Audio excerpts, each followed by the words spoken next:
La campagne, c'est aussi ça. Une vache qui pète. Non mais abuse pas non plus.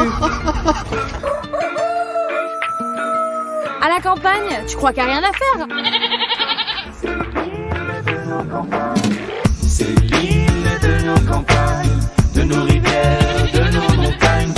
C'est magnifique, c'est très vert et c'est superbe. Bienvenue sur Voix Verte. Je suis Alice, parisienne fraîchement débarquée dans le Perche.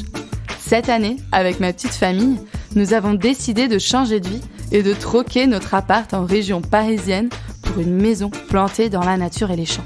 Depuis que je suis arrivée ici, j'ai découvert que je n'étais pas la seule à avoir sauté le pas. J'ai alors eu l'envie d'interroger tous ces citadins qui, comme moi, ont tenté l'expérience de prendre une autre voie plus verte. Et de ces rencontres, un dénominateur commun. Leur vie à la campagne leur a donné beaucoup d'inspiration pour créer de nouveaux projets, trouver un nouveau sens à leur vie. Allez, on part à la rencontre de ces citadins devenus ruraux. Voix Verte. Hello, aujourd'hui je reçois Marie Dusordet et je suis hyper contente parce qu'on peut le dire, t'es un peu une incontournable pour tout bon percheron qui se respecte. Dans la région depuis plus de 10 ans, t'as su créer un joli univers autour de ta passion, la Chine et la brocante, mais surtout j'ai l'impression que tout ce que tu crées se transforme en petit bijou. Une magnifique boutique, un nouveau bistrot à Bélem. Après un passage dans Maison France 5, tu deviens aussi experte sur l'émission Affaires conclues sur France 2. Et je suis sûre que tu as encore plein de projets dans ta besace. Et je compte sur toi pour tout nous raconter aujourd'hui.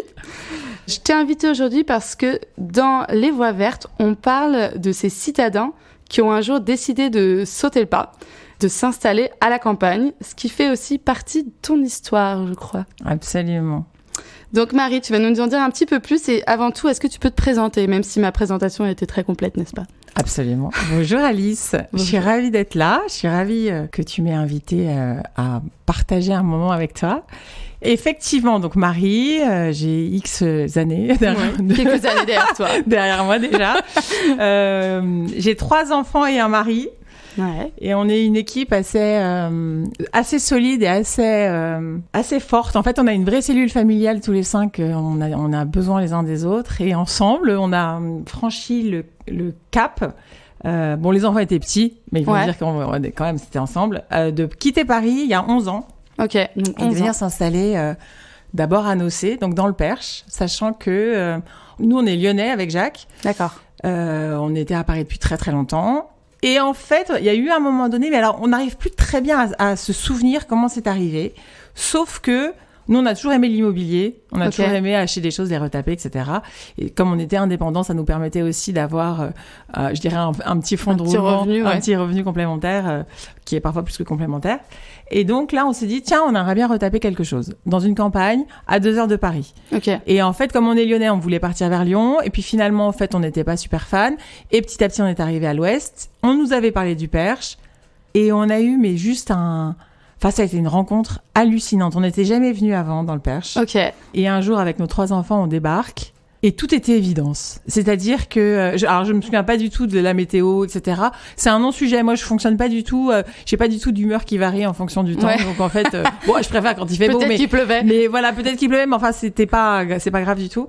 Et on a trouvé des gens charmants. On a trouvé un paysage, mais tellement authentique, tellement peu abîmé. Ouais. Et ce qui nous a frappé, je pense vraiment, c'est que il y avait très peu de zones périurbaines. C'est-à-dire finalement entre Nogent-le-Rotrou et Mortagne, il y a que des bois, des forêts, des villages, des bosquets, et il n'y a pas de grosses zones. Et ça, en fait, nous, on a tout de suite adoré. Et je pense que sans le savoir, c'était ce dont on avait besoin. On avait envie d'avoir un horizon. On avait envie de voir les arbres. On avait envie de voir la nature. On avait envie de voir des soleils qui se couchaient, le ciel, sans avoir de lumière le soir en permanence, sans pollution visuelle. Mais ça, en fait, on l'a, entre guillemets, analysé un petit peu après. Quand vous êtes arrivé, au moment où vous venez avec vos 3 enfants dans le Perche, vous vous êtes dit... Là, en fait, on va venir pour habiter ou juste vous veniez pour visiter et maison secondaire ou... Maison secondaire, on n'avait pas vraiment envie parce qu'en fait, il se trouve qu'on en avait déjà une dans le Beaujolais. Donc bon, on n'était pas non plus en mode... on n'avait pas les moyens et en plus de ça, on se dit, bon, enfin, ça... Mais en fait, on savait pas vraiment. Ok. On savait pas vraiment, si ce n'est que on a regardé sur Internet une maison. En fait, on n'avait aucunement conscience des prix Déjà. de l'habitation à l'époque. Et puis alors, on voit des trucs de dingue pour des prix qui nous paraissaient, en tant que Parisiens, forcément C'est clair. assez ridicules, entre guillemets, bien sûr. Et on s'est dit, bah écoute, c'est carrément jouable en fait. Donc, on a vu une annonce, on a appelé un agent immobilier qui était d'ailleurs qui n'est plus agent immobilier maintenant parce qu'elle est à la retraite, qui était à Nogent, donc là où nous sommes actuellement. Ouais. Et en fait, elle nous a fait parler en nous disant, ok, d'accord, vous avez un appart à Paris, très bien, vous avez envie de vous installer à la campagne, très bien, vous aimez la campagne, mais vous n'avez pas non plus les mains dans la terre parce que vous savez pas vraiment faire, très bien, j'ai la maison qu'il vous faut. Ok. Parce que elle nous a dit surtout ne vendez pas votre appartement à Paris, vous connaissez pas la vie à la campagne, donc prenez juste vos économies d'une certaine façon. Elle a été mais génialissime cette femme. Et en fait, elle nous a dit j'ai la maison qu'il vous faut. Moi, j'avais un souhait, c'est d'être dans un village avec une école et une boulangerie. D'accord. Parce que je savais que les enfants étaient petits, tu vois. Les enfants étaient petits, j'avais pas envie de passer mon temps. J'avais quand même conscience que qui disait campagne disait quand même beaucoup d'allers-retours en voiture. Bien sûr. Et moi, j'avais pas envie de ça. Donc, Ils avaient quel âge, là, les enfants? bah, Jeanne l'aînée rentrait au CP, donc elle avait 6 ans. Donc j'avais 6 ans, 5 ans et 3 ans. Ah oui. Donc pitchoun, tu vois. Ah, c'est bien, les 3 quand même à l'école. Ouais. Non, Joseph était à la garderie. Donc en Ok. fait, il devait avoir même 2 ans. Bref. Bon, enfin bref, il était à la garderie. Et en fait, elle nous a envoyé un lien d'une maison. On est arrivé, donc c'était à Nocé. La veille, on dormait chez des copains qui avaient une maison dans le Perche. On va justement au 3J, on en parlait tout à l'heure du restaurant des 3J. On va se taper une bonne cloche au 3J. Et on se balade dans le village avec Jacques. Et je dis à Jacques, tu sais quoi, je vais trouver la maison qu'on va visiter demain. Il me dit non. Je lui dis, et là, je vais dans une petite ruelle. Je me balade un peu derrière les rues principales, enfin la rue principale. Et je lui dis, c'est cette maison qu'on va visiter demain. Il me dit non, c'est pas vrai. Je lui dis, bah écoute, tu vas voir que demain, c'est cette maison. Mais pourquoi t'as dit ça? Intuition. Et c'est-à-dire que moi, j'ai une intuition qui est hyper forte. Ah, c'est marrant.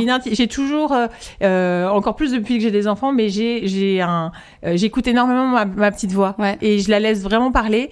Et plein de fois, c'est arrivé. Plein de fois, il y a eu des situations improbables Mais t'étais sûre? où j'étais sûre. Ouais. Et le lendemain, on a rendez-vous devant l'église ou devant la mairie avec l'agent immobilier. On prend cette petite ruelle et elle me dit, bah, c'est là. Et Jacques m'a dit, non, mais c'est pas possible, c'est une sorcière. Tu le savais? Je suis une sorcière. Donc voilà. Donc on a visité cette maison. Il pleuvait dans la maison. Franchement, c'était pas très sexy. Ah ouais. C'était Il vraiment y avait pas beaucoup de sexy. travaux? C'était colossal. Ah ouais. C'était abyssal, les travaux. Sauf qu'on est arrivé dans cette maison qui a eu une âme hyper positive. Il y avait beaucoup de travaux, beaucoup d'ouvertures. Enfin, il y avait complètement un aménagement à faire puisqu'elle était quasiment sur 2 pièces et que nous, on voulait une grande maison. Bien sûr. Il y avait des granges, etc. Bon, bref.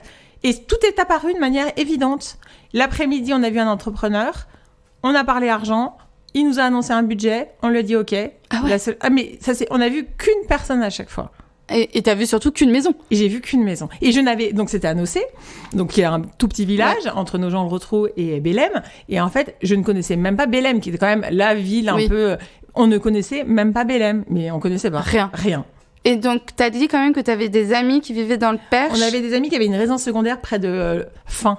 Ok. Mais on n'était jamais allés les voir. Ah oui. Non, on Ah oui, n'était donc jamais allés les vraiment, voir. Donc vous vraiment, on ne étiez- connaissait pas. Et donc on a dit, bah ok, bingo, on y va, on se lance. De toute façon, nous, on est très très impulsifs. C'est-à-dire que on n'est pas du genre à réfléchir pendant, à peser le pour, le contre. Ouais. Il y a un truc qui nous plaît, on se dit, bon, allez, on peut, allez, on y va. Et après, Foncez. on réfléchit. Après, on se dit, bon, finalement, est-ce qu'on aurait... Mais ça dure pas très longtemps, cette période d'hésitation, parce qu'on se dit, en même temps, il y a un moment donné, on a eu envie, on y croyait, donc on y croit toujours. Donc en fait, on va faire en sorte que ça fonctionne et on va aller jusqu'au bout du truc. Ok. Donc toutes les semaines, on venait à Nocé pour voir l'étendue des travaux. Une semaine sur 2, on se disait, est-ce qu'on s'est pas un peu emballé quand même? Ouais. Donc on était en mode, je sais pas trop, peut-être qu'on va faire que des travaux puis on va la revendre après. Bref, et il y a eu un concours de circonstances quand les travaux ont été terminés, Et combien de temps ont duré les travaux? quasiment 1 an. Ah oui, À c'est pas peine. beaucoup. Non, à peine. C'était un peu le deal. C'est-à-dire qu'on avait dit à l'entrepreneur, nous on négocie rien. En revanche, il faut que ce soit prêt pour la rentrée scolaire des enfants. Ok. Donc bon, ça n'a pas été tout à fait prêt. On a loué un gîte pendant 1 mois et demi, mais globalement en septembre on était installés. Ouais. Et en fait au mois d'août ou juillet, je sais plus trop, l'appartement qu'on avait à Paris, quelqu'un a voulu louer en court terme là. Ouais, des petits. Tu vois, sur 1 an ouais. en fait, donc en meublé. Donc on a pu le louer en meublé. Et du coup, on s'est dit, bon, bah, au pire, ça nous laisse 1 an, on teste cette vie à la campagne, on sera allé au bout du projet et on voit ce qui se passe. Ok. Donc, vous avez gardé notre appart. Écouté le conseil de l'agent immobilier. Absolument. Et gardé l'appart à Paris. Jacques, lui, était beaucoup à Paris parce qu'il avait une agence photo, donc il gérait quand même pas mal son agence photo à l'époque. Donc, moi, j'étais beaucoup toute seule avec les enfants. L'avantage, la maison était dans le village. On allait à l'école à pied. C'était hyper bucolique, je veux dire. J'avais mes 3 petits loustiques, je les tenais par la main, on allait à la boulangerie. Il y avait un petit circuit très de petits quartiers, de petits villages. C'était l'école. C'était un peu l'école comme quand j'étais petite. J'avais l'impression de revivre, en fait, une sérénité, une poésie de l'ancien temps. Ok. Voilà. Donc, d'ailleurs, j'ai une question à ce sujet. D'où est-ce que tu viens, toi? Donc, tu es lyonnaise, mais c'était quoi, du coup, ta vie enfant Alors, moi, je viens d'une famille bourgeoise, lyonnaise d'une partie et montpelliéraine de l'autre. Donc, j'ai vécu à Montpellier, j'ai vécu aussi à Lyon. Ok. Plus à Lyon. Mais Lyon même, quoi. Donc, Lyon ville citadine. centre, ville hyper citadine. Ouais. J'ai toujours habité dans des appartements. On partait chez mes grands-parents à la campagne pour les vacances, soit au bord de la mer, soit dans le Beaujolais. Vie très confortable, vie où en fait on parle pas d'argent, vie où on est très très préservé, où grosso modo il y a pas de problème. Aujourd'hui je dirais que j'ai vécu une enfance du monde des bisounours quand même. Complètement. Ah oui, okay. complètement. Je veux dire, il y avait plein de sujets qu'on n'abordait pas. Les enfants n'avaient pas un droit à la parole colossal. On obéissait, quoi. Ouais, vous étiez protégés, mais en même temps... C'était hyper strict, mais on était protégés. Et moi, j'ai grandi, j'étais une enfant assez, je dirais, hyper docile, qui avait envie de faire plaisir à ses parents. Ouais. J'étais pas très bonne à l'école. Je m'en fichais de l'école. J'y allais parce que j'avais des copines, que je m'amusais. Mais ça me passait vraiment au-dessus de la tête. Et ça pendant très longtemps. Parce que je me souviens, à un moment donné, j'étais... même les années lycée, j'étais à Lyon. Et puis... j'avais vraiment voulu faire une première S, donc à l'époque scientifique, alors que franchement j'étais nulle en maths. Ouais, bon. Mais fallait le faire parce que c'était le mieux, évidemment. C'est surtout que moi, ma sœur aînée, qui a 1 an de plus que moi, avait fait S, et je me suis dit, de toute façon, si elle est arrivée, il n'y a pas de raison que j'aille pas. Non, mais n'importe quoi. Donc, et là, franchement, je me souviens encore de cours en amphithéâtre de chimie où je ne comprenais mais rien.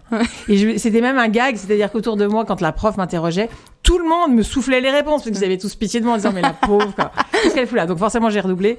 Et là, mes parents en avaient quand même un petit peu marre de mon côté un peu trop léger. Donc je suis partie en pension dans un internat tenu par des religieuses. Alors là, c'était... Ah là, ça rigolait plus. Ah là, ça rigolait plus. Ah ouais. Néanmoins, alors je pense que c'est aussi ma façon d'être. J'en ai tiré que du positif. Ouais. C'est vrai que c'était vraiment dur d'un point. Quand on voit ça de l'extérieur, on se dit mais c'est quoi cette école qui ressemblait un peu quand même un peu à une prison. Hein. Ah ouais. Ouais, que des filles hyper strictes. Mais j'ai noué des amitiés fabuleuses. Et moi, j'ai tendance à voir les choses du bon côté. Donc en fait, comme j'ai un côté un peu léger, joyeux, je voyais le côté léger, joyeux, je voyais ça comme une aventure en fait, comme un truc un peu particulier. Et j'ai fait des bêtises, mais tu peux même pas savoir. D'ailleurs, je me suis fait virer. C'est vrai? Ouais, 1 mois avant le bac. Donc, c'est pour dire que j'étais... Ah, magique. Ouais. Mais t'as eu le bac? Oui, parce qu'en fait, c'était quand même tenu par des religieuses, donc il fallait pas trop que les choses se sachent. Bien sûr. Donc, j'ai été virée, donc j'étais pas en candidat libre. Je suis allée chez une de mes grandes tantes, je me souviens, réviser à Lyon. Je courais tous les jours au parc de la Tête d'Or. C'est un grand parc à Lyon, pour histoire de me défouler aussi un petit peu, parce que j'ai toujours couru. Et après, j'étais avec elle. Elle me faisait réciter mes leçons et tout. Et j'ai eu mon bac, voilà. Bon. Bravo. C'était laborieux. Les parents étaient contents. Mais les parents étaient contents. Mais néanmoins, j'avais aucune idée de ce que je voulais faire. C'est-à-dire que mon père m'a dit, ah bah tiens, tu voudrais pas faire du notariat? Ah bah d'accord. Allez, je me suis inscrite en fac de droit. Sauf qu'en fait, là, j'ai commencé à découvrir le lâcher, c'est-à-dire que les horaires de la fac, etc. Et moi, mes parents étaient quand même assez stricts. Il y avait des horaires quand même j'étais très ferrée. Et là, j'ai découvert, en fait, la liberté. Ouais. Donc autant te dire que j'ai pas du tout travaillé. Au mois de janvier, j'ai dit à mon père, écoute, ça va pas être possible en fait. Les examens, c'est pas possible.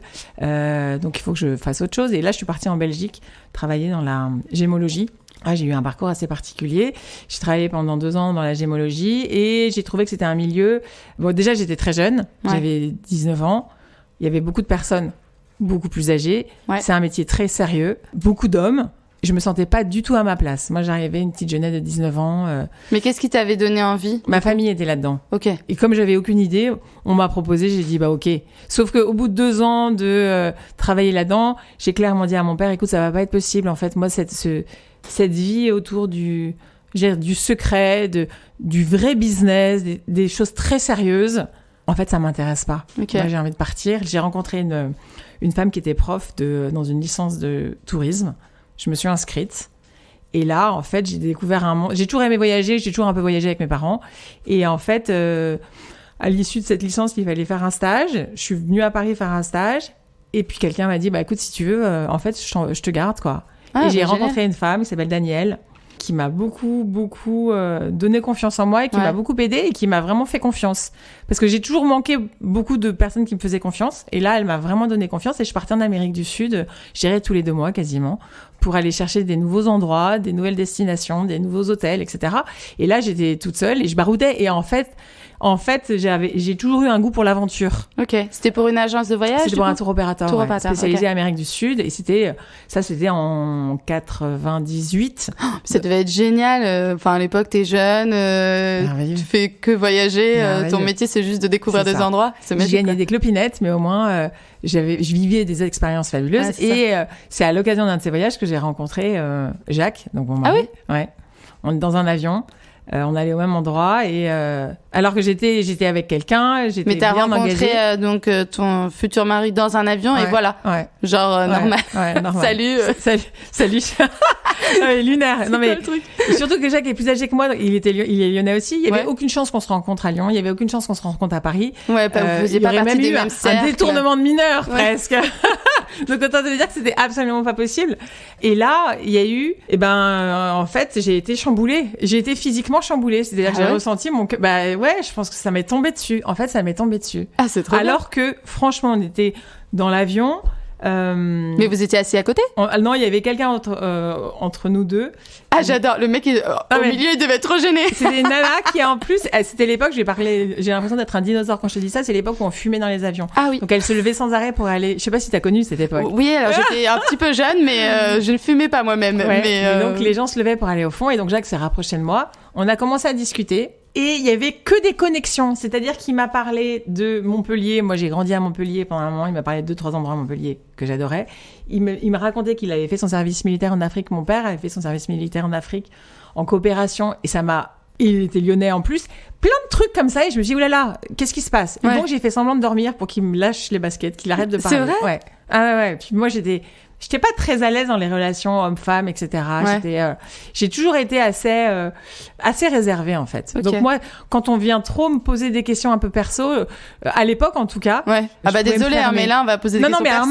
Non, mais alors maintenant, j'adore. Non, mais maintenant, il y a aucun problème. Mais à l'époque, j'avais pas été éduquée pour parler de moi. Oui, vous étiez un peu quand même dans le secret, enfin dans un truc Ah mais grave. De tes œufs, quoi. Ah mais vraiment. Et puis on parlait pas de ses sentiments, on parlait pas du tout de ses ressentis, etc. Ouais. C'est-à-dire qu'on laissait pas parler son corps ni même sa parole, quoi. Ouais. On était dans l'obéissance, en fait. Ok. Du coup, tu fais semblant de dormir. Donc, je fais semblant de dormir, on se retrouve sur place, on était au même congrès pendant 3-4 jours. Ah, quand même. Oui, on était. Okay. Parce que là, sinon c'est compliqué, là. On était 3-4 jours ensemble sur le même congrès, donc on se voyait un peu. Je crois qu'on a dîné un soir ensemble. Mais je sentais que moi, j'étais pas très à l'aise. Je sentais qu'il y avait un truc, sachant qu'il faut quand même dire que j'étais avec quelqu'un depuis un moment et qu'on avait décidé de se fiancer et que j'étais quand même engagée dans une relation un peu longue durée, quoi. Ouais, et puis sérieuse, quoi, en fait, avec une vraie envie de construire quelque chose. Et donc j'ai été forcément un peu perturbée et j'ai mis un peu de temps à comprendre qu'en fait, l'ancienne relation était une relation qui avait eu son temps, qui avait vécu son temps, et puis qui était finalement terminée, et qu'en fait, avec Jacques, j'avais une autre possible. Enfin, que c'était complètement autre chose, parce que Jacques est photographe, il était plutôt assez complètement nomade dans sa hyper bohème dans sa façon de vivre. Mais du coup, il venait peut-être réveiller un truc chez toi, cette envie de liberté. C'est exactement ça. Ouais. C'est-à-dire que je pense que la relation dans laquelle j'étais avant était une belle relation, mais c'était classique dans un milieu lyonnais bourgeois. Donc, je restais dans ce confort dans lequel j'avais été élevée. Ouais. Et toujours pour plaire à tes parents. Ouais, et puis en même temps, j'avais l'impression que c'était moi, quoi. Oui, tu vois, j'avais pas le sentiment à l'époque de pas vivre la vie qui m'était destinée, quoi. Ouais. Sauf qu'en fait, Jacques a ouvert en grand une porte dans laquelle je me suis engouffrée, quoi. En fait, c'est un peu ta muse. En fait, c'est mon mentor, quoi. Ouais, c'est ton mentor. Ouais, c'est mon mentor. Et en plus, comme il est plus âgé que moi, non, mais c'est vraiment ça. D'ailleurs, on en reparlait il y a 2-3 jours. Et on se disait que ça avait beaucoup évolué, mais qu'au début, c'était vraiment ça, quoi. Ah, vraiment. Et c'est vrai que je pense que tout ce que j'ai pu construire, donc ça date de 99, on s'est rencontrés en 99, depuis 99, et qui je suis aujourd'hui, et tout ce que je fais aujourd'hui, et toute l'énergie que je peux avoir aujourd'hui, mais je lui dois à 100%. Mais vraiment. Bon, quand même, j'ai peut-être 1%. quand même. Ouais, quand même. Moi, j'ai quand même fait Non, quelque en fait, chose. il quoi. a réveillé quelque chose en toi. Complètement. C'est pas lui qui Non. a créé ce Non, que non, tu es, mais non, il non. a réveillé.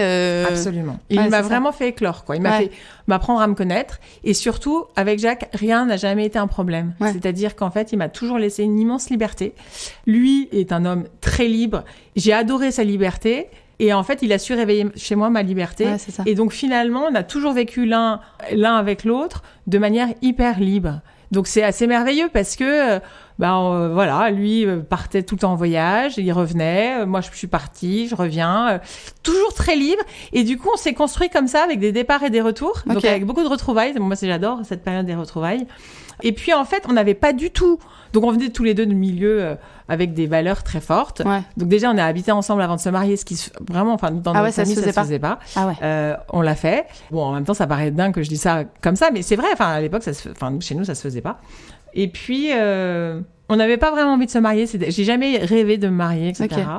Parce que moi, j'ai ma sœur qui s'est mariée très, très jeune, à 19 ans, avec Ah un ouais, très très beau jeune. mariage. Enfin, tout comme il fallait. Bien sûr. Et certaines de mes tantes autour disaient bon, de toute façon, Marie, t'es la prochaine, donc genre 1 an après, tu vas te marier. Mais moi, c'est jamais un de mes rêves. Et je me souviens d'une de mes très bonnes amies, Marine, pour qui j'ai été le témoin de mariage, qui m'a dit bon, Marie, allez, c'est toi la prochaine et tout. Et je lui dis mais tu sais quoi, mais j'en ai tellement pas envie. Ouais. Mais vraiment pas. Mais on était super bien ensemble avec Jacques et on avait quand même envie. En fait, il y a un moment donné, on s'est dit bon, on est super bien ensemble. On fait quoi? Ouais. Quelle est la prochaine étape? Ouais, disons que soit on se marie, soit on se quitte. Ah, c'est vrai. Ouais. Ok. Et comme en même temps, on s'est dit, et je me souviens, on est allé dîner dans un resto, et on s'est dit, à la fin du resto, on décide. Non, mais- Allez, top là. Non, mais top là. Top là, on se marie. Et à la fin du dîner, on s'est dit, allez, ça me dit bien d'avoir un mini Jacques, et toi, et lui, Ok. des mini Marie. Donc on s'est dit, on a envie d'avoir des enfants, et en fait, pour nous, avoir des enfants, c'est Ouais, fallait merveilleux, être mais mariés. on voulait être mariés, quoi. Ok. Moi, je voulais qu'ils aient mon nom, qu'on ait tous le même nom, etc. Et puis la valeur du mariage était importante. Et on s'est dit, ok, bingo, on se marie, mais par contre, on voulait pas d'un mariage traditionnel, Ouais, comme on peut dans nos familles. Et on voulait être marié par un curé qui était un homme extraordinaire, qui était slovène, Ok. que ma belle-mère avait accueilli à Lyon. Quand le pape Jean-Paul II était venu à Lyon, elle avait accueilli des prêtres étrangers. Ok. Et donc, il y a un monsieur, Ivan, qui est slovène, donc qui est arrivé, et avec qui Jacques s'est très bien entretenu. Et Jacques allait régulièrement faire les foins en Slovénie. Incroyable. Il partait Ok. avec son appareil photo, il allait faire des reportages, et en même temps, il se ressourçait, etc. Et il m'a dit, écoute, si jamais on se marie... C'est et quand- lui C'est qui lui. va nous marier. Ouais. Je lui dis, ok, bingo. De toute façon, moi... c'est pas que ça m'était égal, mais je lui faisais confiance, et s'il Ouais. avait envie que ce soit cette personne, très bien. Du coup, il vous a marié en slovène. Et en fait, non, lui parlait français. Ah, quand même. Mais il nous a dit, par contre, je peux pas venir en France. Donc, si vous Ah. voulez vous marier, vous voulez que ce soit moi, vous venez en Slovénie. Mais non, vous êtes marié en Slovénie. Donc, on est parti Ah, j'adore. avec notre famille. On devait être 25. Donc, Ah les oui, frères et sœurs, pour les le coup, c'est très pas proches. commun, c'est Non. pas traditionnel. On est arrivé en Slovénie. Et là, on a vécu un moment extraordinaire, un mariage sur 3 jours. Après le mariage, on a dansé. Enfin, tout était bucolique. Et Ouais. en fait, ces paysages de Slovénie, la campagne slovène où on était, ressemblent un petit peu à la campagne du Perche. Ah, c'est vrai. Ouais, il y a un côté très vallonné, Ouais. des très beaux couchers de soleil, le soleil qui, même quand la journée est grise, perce vers 19h, 19h30, très bucolique, très d'un autre temps. Et c'était merveilleux. C'était exactement ce qu'il nous fallait. Ça nous ressemblait à 100%. Et après, on a quand même fait une grosse fête dans le Beaujolais pour nos familles, pour Ouais. tous ceux qui n'ont pas pu venir. Donc, on est parti dans l'aventure de la vie comme ça. Et après, hyper naturellement, on a eu un enfant. On a trouvé ça tellement mignon aussi. Allez, bing, on en avait un deuxième. Et bing, on en avait un Ils sont hyper troisième. rapprochés, non? Ouais, 3 ans, 4 ans. Ah ouais, pas mal. Mais Joli. heureusement que j'ai pas réfléchi. Ouais. Heureusement que je suis pas trop. En fait, heureusement que je suis pas trop une cérébrale. Parce Ah oui. que je pense que. T'es oui, une c'est ça. instinctive. Ah, moi, je suis une instinctive. Ouais. Mais parce qu'en fait, sinon, je les aurais jamais eu aussi rapprochés. Ouais. Parce que franchement, quand j'analyse aujourd'hui la situation de l'époque, mais c'était. Enfin, 3 ans, 4 ans. Oh my gosh. Oh my Quand God, je ouais. vois. D'ailleurs, j'ai ma sœur un peu plus jeune que moi qui en a eu 3 en 4 ans, 4 ans Ouais. et demi. Je me dis, mais comment c'est possible en C'est fait impossible. Ouais, ça me paraît. Bah, tu vois, difficile. moi qui suis très cérébrale, Ouais. mes enfants, ils ont 6 ans d'écart. Hein, j'ai mis un petit peu de temps. Ouais, Hein. c'est ça. Voilà. Ouais. Donc, non, on a eu un bon tir groupé là. Ouais, Donc, c'est bien. On a eu un bon tir groupé. Et du coup, ta vie avant de déménager dans le Perche, c'était Mhm. quoi? Alors, donc quand quand je me suis installée avec Jacques, on était dans le 5e, on avait Ouais. un dernier étage, une vie assez bohème, assez cool, avec un enfant qu'on trimballait partout. Notre deuxième, on a commencé d'ailleurs, oui, j'étais enceinte, 6e étage sans ascenseur, je me souviens, avec Jeanne qui marchait pas, Marthe dans mon ventre. Oh my god. Des voisins hyper choux qui nous avaient mis un banc au milieu, C'est au 3e étage pour que je me repose. Et on a quand même dit, là, il faut quand même qu'on trouve autre chose. Ouais. Et on cherchait un appart, une maison, on a un coup de cœur et en fait on a visité plusieurs biens et on a trouvé un lieu improbable dans le 16e. Ok. Alors on voulait rester dans le 5e, hein, mais bon on a trouvé dans le 16e, sauf que c'était 16e sud, donc près de la porte de Saint-Cloud, rue Michel-Ange. Mais en fait c'était un ancien relais de poste derrière un immeuble, enfin une petite maison dans Paris quoi, presque. Et là, un coup de cœur mais monumental. Et surtout, nous, dans l'immobilier, on a toujours essayé d'être malin. Ouais. Et à savoir qu'on achetait une surface, mais on essayait toujours de récupérer les combles. Ok. Et donc, en fait, dans ce projet-là, ça a été possible, en fait, de récupérer les combles. Donc, on a créé un vrai, comme une maison, enfin presque un triplex, en fait. Ok. Est-ce que ça, c'était votre premier projet un peu immobilier ou ensemble, le 5e? oui. Ouais. Ensemble, oui. C'est là que ça a commencé c'était un peu. Jacques. Ouais, c'était le premier ensemble où on s'est vraiment projeté. Et on a vécu là avec, donc on a eu les 2 autres enfants là, Marc et Joseph. Donc travaux quartier, et tout là-dedans. Travaux et tout. Ouais. Avec une équipe improbable, mais bref, ça s'est bien passé. J'ai découvert la vraie vocation de Jacques à gérer des hommes. Enfin, des hommes ou des femmes, mais en tout cas, à gérer une équipe. Comme il a beaucoup voyagé notamment en Afrique. Et puis seul, parce qu'en fait, photographe, t'es un peu seul quand même. Oui. Ouais. Mais c'est surtout que là, chaque fois qu'il voyageait, il avait une façon de voyager, il faisait beaucoup de reportages sur les gens. Okay. Et donc, il a un contact à la fois un peu distant, mais en même temps très présent. Proche, ouais. Et il gérait super bien la mentalité de oui, mais. Oui, mais, bien, ça. Il s'énerve jamais. Top. Franchement, c'est hallucinant. Autant il veut venir à la maison pour gérer les travaux. Voilà, il gère les nôtres. Ouais. Et c'est toujours du oui, mais. Ok, d'accord, tu peux pas faire ça maintenant. Mais alors, du coup, et il revient à la charge, il l'a jamais. Ouais. Mais toujours de manière très calme, ce qui peut m'agacer parce que de temps en temps je dis mais allez go quoi, il faut y aller. Ouais, faut les secouer là. Allez. Non, t'inquiète, je gère. Et de fait, le travail est toujours fait. Voilà. Okay. Donc ça c'est pour le coup c'est vraiment lui qui gère ça parce que ça, moi j'en suis totalement incapable. Hyper diplomate. Je suis plutôt hystérique. Oui, plutôt ultra diplomate. Et puis avec de la distance en fait, tu vois. C'est-à-dire qu'il prend le truc à cœur, mais ça se voit pas. Et je dirais un peu à l'africaine quoi, c'est-à-dire où rien n'est un problème. Tout va bien. Ah, ça, c'est bien, ça. Tout va bien, rien n'est un problème. Mais du coup, c'est bien, vous vous balancez vachement tous les deux. Énormément. Vous êtes yin et yang, quoi. Très. Ouais. Et c'est vrai que d'ailleurs, quand on travaille ensemble sur des projets de décoration, ça marche très bien parce que moi, je peux partir dans des délires absolus et lui, il sera tout de suite beaucoup plus. Ok, ça c'est on recadre. Ouais. Donc on a un bon duo. Et c'est vrai que dans notre vie en général, on est assez complémentaires. Alors c'est pas toujours très facile, je pense, pour lui à gérer parce que moi, je peux vraiment monter. Très haut. Ouais. Je peux vraiment monter. Bon, je redescends toujours. Hein, mais il peut y avoir quelques vases cassés entre temps. C'est ça. Et lui, plutôt assez stable dans son humeur. Enfin, super stable même. Je crois que j'ai vu s'énerver 2 fois. Hein, ah, c'est vrai? Ah ouais. Magique. Par contre, quand il s'énerve. Ouais, faut pas être à côté. Faut pas être là. Faut se planquer, quoi. Mais, donc, du coup, on était dans le 16e, donc 16e sud. Donc mais c'est quand même le 16e avec une vie de quartier. Les enfants allaient dans une petite école privée. Très bourgeois, très convenu, très conventionnel, très confortable. Hein, en fait, t'es revenu au truc confortable que t'avais un peu. Mais en étant dans un appart un peu folklore et en étant quand même avec mon mec qui était quand même folklore, mais quand même, t'as raison, on rentrait dans une espèce de confort d'une bourgeoisie, d'un confort bourgeois. Alors, je sais plus exactement. Mais là, tu travaillais toujours dans le tourisme? Là, je travaillais en indépendante. Ok.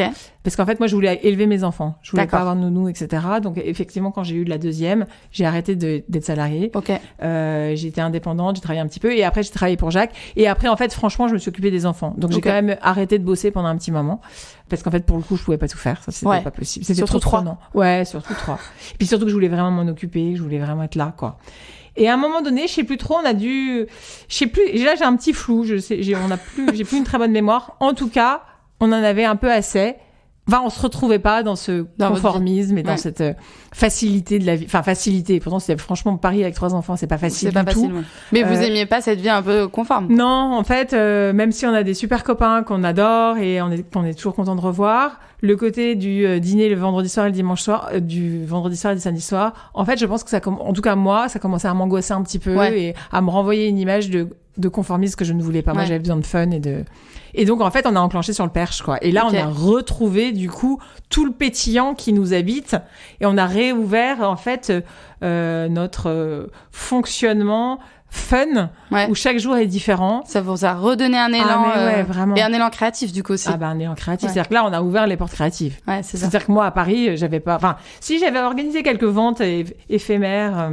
Mais t'es déjà à fond brocante et tout? Non. Déco. Après, dans nos familles, il y a toujours eu de très beaux objets, donc j'ai toujours baigné là-dedans. J'ai toujours chiné un petit peu, mais voilà. Si ce n'est que avant de quitter Paris, je me suis quand même dit, si jamais on s'installe vraiment à la campagne, il faut quand même que je me crée un job. Ouais. T'avais quand même ce petit truc dans ta tête. Oui. Bah, disons qu'en fait, je m'étais dit, si on part à la campagne, je vais pas être juste mariée à la campagne avec les 3 enfants, quoi. C'est pas possible. Et je me disais que j'allais pas trouver de job. Et en fait, je ne voulais pas trouver de job. C'est-à-dire que je voulais travailler pour moi et créer quelque chose. Ça, là, en fait, la question s'est même pas posée. Donc, je me suis dit, écoute, j'ai bien aimé la brocante. J'avais un petit blog à l'époque parce que quand ma seconde est née en 2005, c'était la naissance un peu du monde du blogging, etc. Ouais. Donc, j'avais une petune communauté avec qui j'échangeais régulièrement, mais c'était plus sur les enfants. Et puis, j'ai fait une première petite vente qui avait bien marché. Je me suis dit, go. Donc, j'ai créé une boutique en ligne sous Big Cartel à l'époque. Ah ouais, c'est trop drôle. Big Cartel, et ça s'appelait Chez les voisins. Ça s'appelait déjà Chez les voisins. C'est Jacques qui avait trouvé son là avant qu'on quitte Paris. Okay. J'avais un petit logo avec 2 petites maisons. C'était assez mignon pour montrer la proximité. Ouais. Et en arrivant à Nocé, tu faisais un petit vide-grenier. Je faisais des vides-greniers tous les dimanches. J'allais chercher, je mettais en ligne, je prenais mes photos. Et ça a gentiment pris, en fait. Et puis à Nocé, j'ai fait la connaissance d'une de mes voisines, Sonia. Il y avait une boutique qui était dispo. On s'est dit, tiens, on la prend ensemble. D'accord. Donc on était coloc sur cette boutique. Et puis ça a bien fonctionné. Ça a gentiment pris, en fait. Okay. Et puis après, moi, j'ai été happée vers autre chose, puisque en fait, j'ai monté un collectif avec 2 autres brocanteuses. Ça s'appelait les 3 céréales chineuses. Et on a organisé des ventes éphémères à Paris dans l'ancienne agence photo de Jacques, 2 fois par an. Et là, c'était la folie. Ah ouais. On a répondu en fait à une demande de vie campagnarde, d'objets insolites. Il y avait quasiment, je dirais, à 80% de la brocante, du mobilier, des petits objets. On faisait ça en décembre et en mai. Et franchement, c'était dingue. C'était sur 3 jours, un carton. Les gens faisaient la queue. Enfin, c'était dingue. Ah ouais. Et je te parle de ça, alors moi, je suis pas très bonne dans les 2011, dates, du coup. mais ça devait être, alors on a dû faire la première vente, je pense, en 2013. Ok. 2012-2013. Gros succès. Il y a encore des gens qui m'en parlent aujourd'hui. Ah ouais, c'est ouf.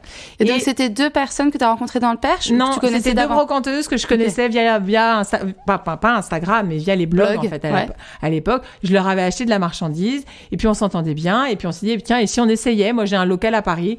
On essaie. Okay. Et puis c'est vous chiniez chacune dans votre coin, vous rameniez les... Exactement. Okay. On se voyait pour faire une séance photo, pour préparer, parce qu'on envoyait des invitations à chaque personne, des cartons par courrier qu'on envoyait. Mais non, j'adore. Avec toujours une jolie photo. On communiquait, là il y avait quand même Instagram, donc on communiquait sur Instagram. Et on arrivait toutes les 3, je vais te dire, le mercredi matin, chacune avec notre camion.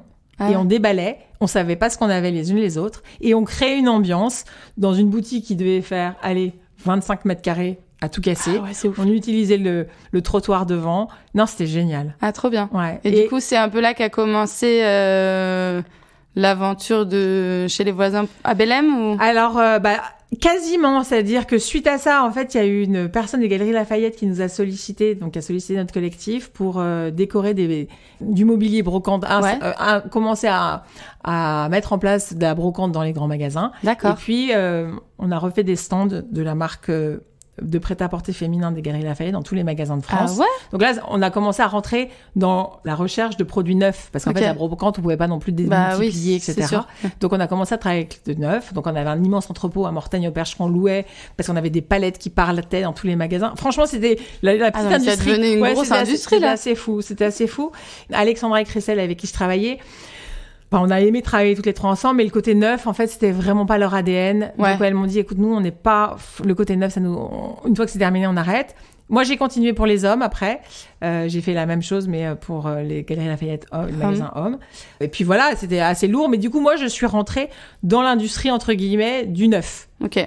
Et je me suis dit, en fait, le neuf et la brocante, moi, je trouve que ça match très, très bien. Donc, ce que je veux, c'est mixer les 2 chez les voisins. Okay. À peu près à ce moment-là, j'ai quitté, parce qu'en fait, je travaillais dans ma maison, à l'époque, et dans la boutique de Nocé. Bien sûr. J'ai eu envie d'avoir un local. Donc, j'ai eu des locaux à la pépinière d'entreprise de Bellem. D'accord. Et c'est à partir de là que j'ai commencé à me dire que Bellem était un chouette spot. Et un jour, en allant à la Verticale, donc le bistrot qui est à côté de ma boutique, ma boutique était dispo. J'ai dit à Jacques, et tu sais quoi? Et si je la prenais 3 mois en éphémère pour voir.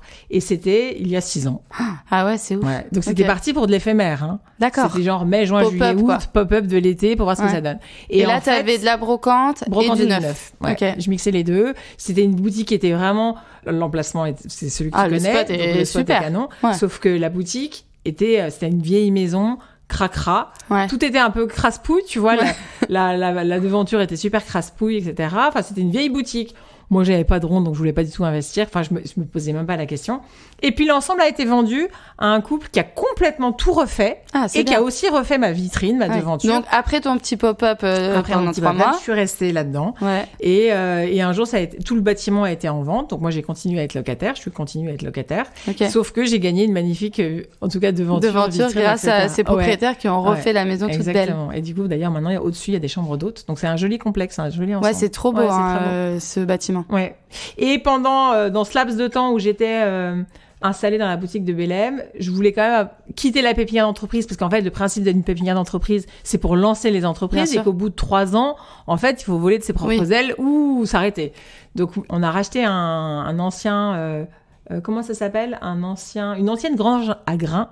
Okay. Qui est donc rampe du château, là, sur la montée. Ouais, bien sûr. Et donc là, on a installé avec des grandes verrières. Là où il y a le showroom. Là où il y a le showroom. Ouais. Donc, on a une partie de notre stock. On avait une partie uniquement showroom au départ et qui maintenant est devenue une boutique parce qu'en fait, on a tout ce qu'il faut pour que ce soit une boutique. Donc, on a mis les bureaux à l'étage. Ok. Et, tes bureaux sont là, du coup.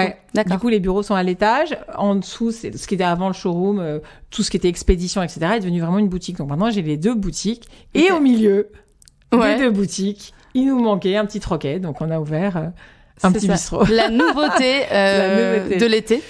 Exactement. Mais là, c'est une évidence encore, tu vois. En fait, c'est vrai que quand je regarde un petit peu en arrière, je suis entourée d'évidences. Ouais. Et dès qu'il y a une évidence, j'ai la chance que Jacques fonctionne de la même façon. Du coup, avec Jacques, là, vous travaillez vraiment ensemble, main dans la main, sur le projet de Chez les voisins ? Alors en fait, donc Jacques a été donc photographe pendant des années, etc. Le numérique est arrivé. Son agence photo n'a pas forcément pris le virage du numérique au bon moment.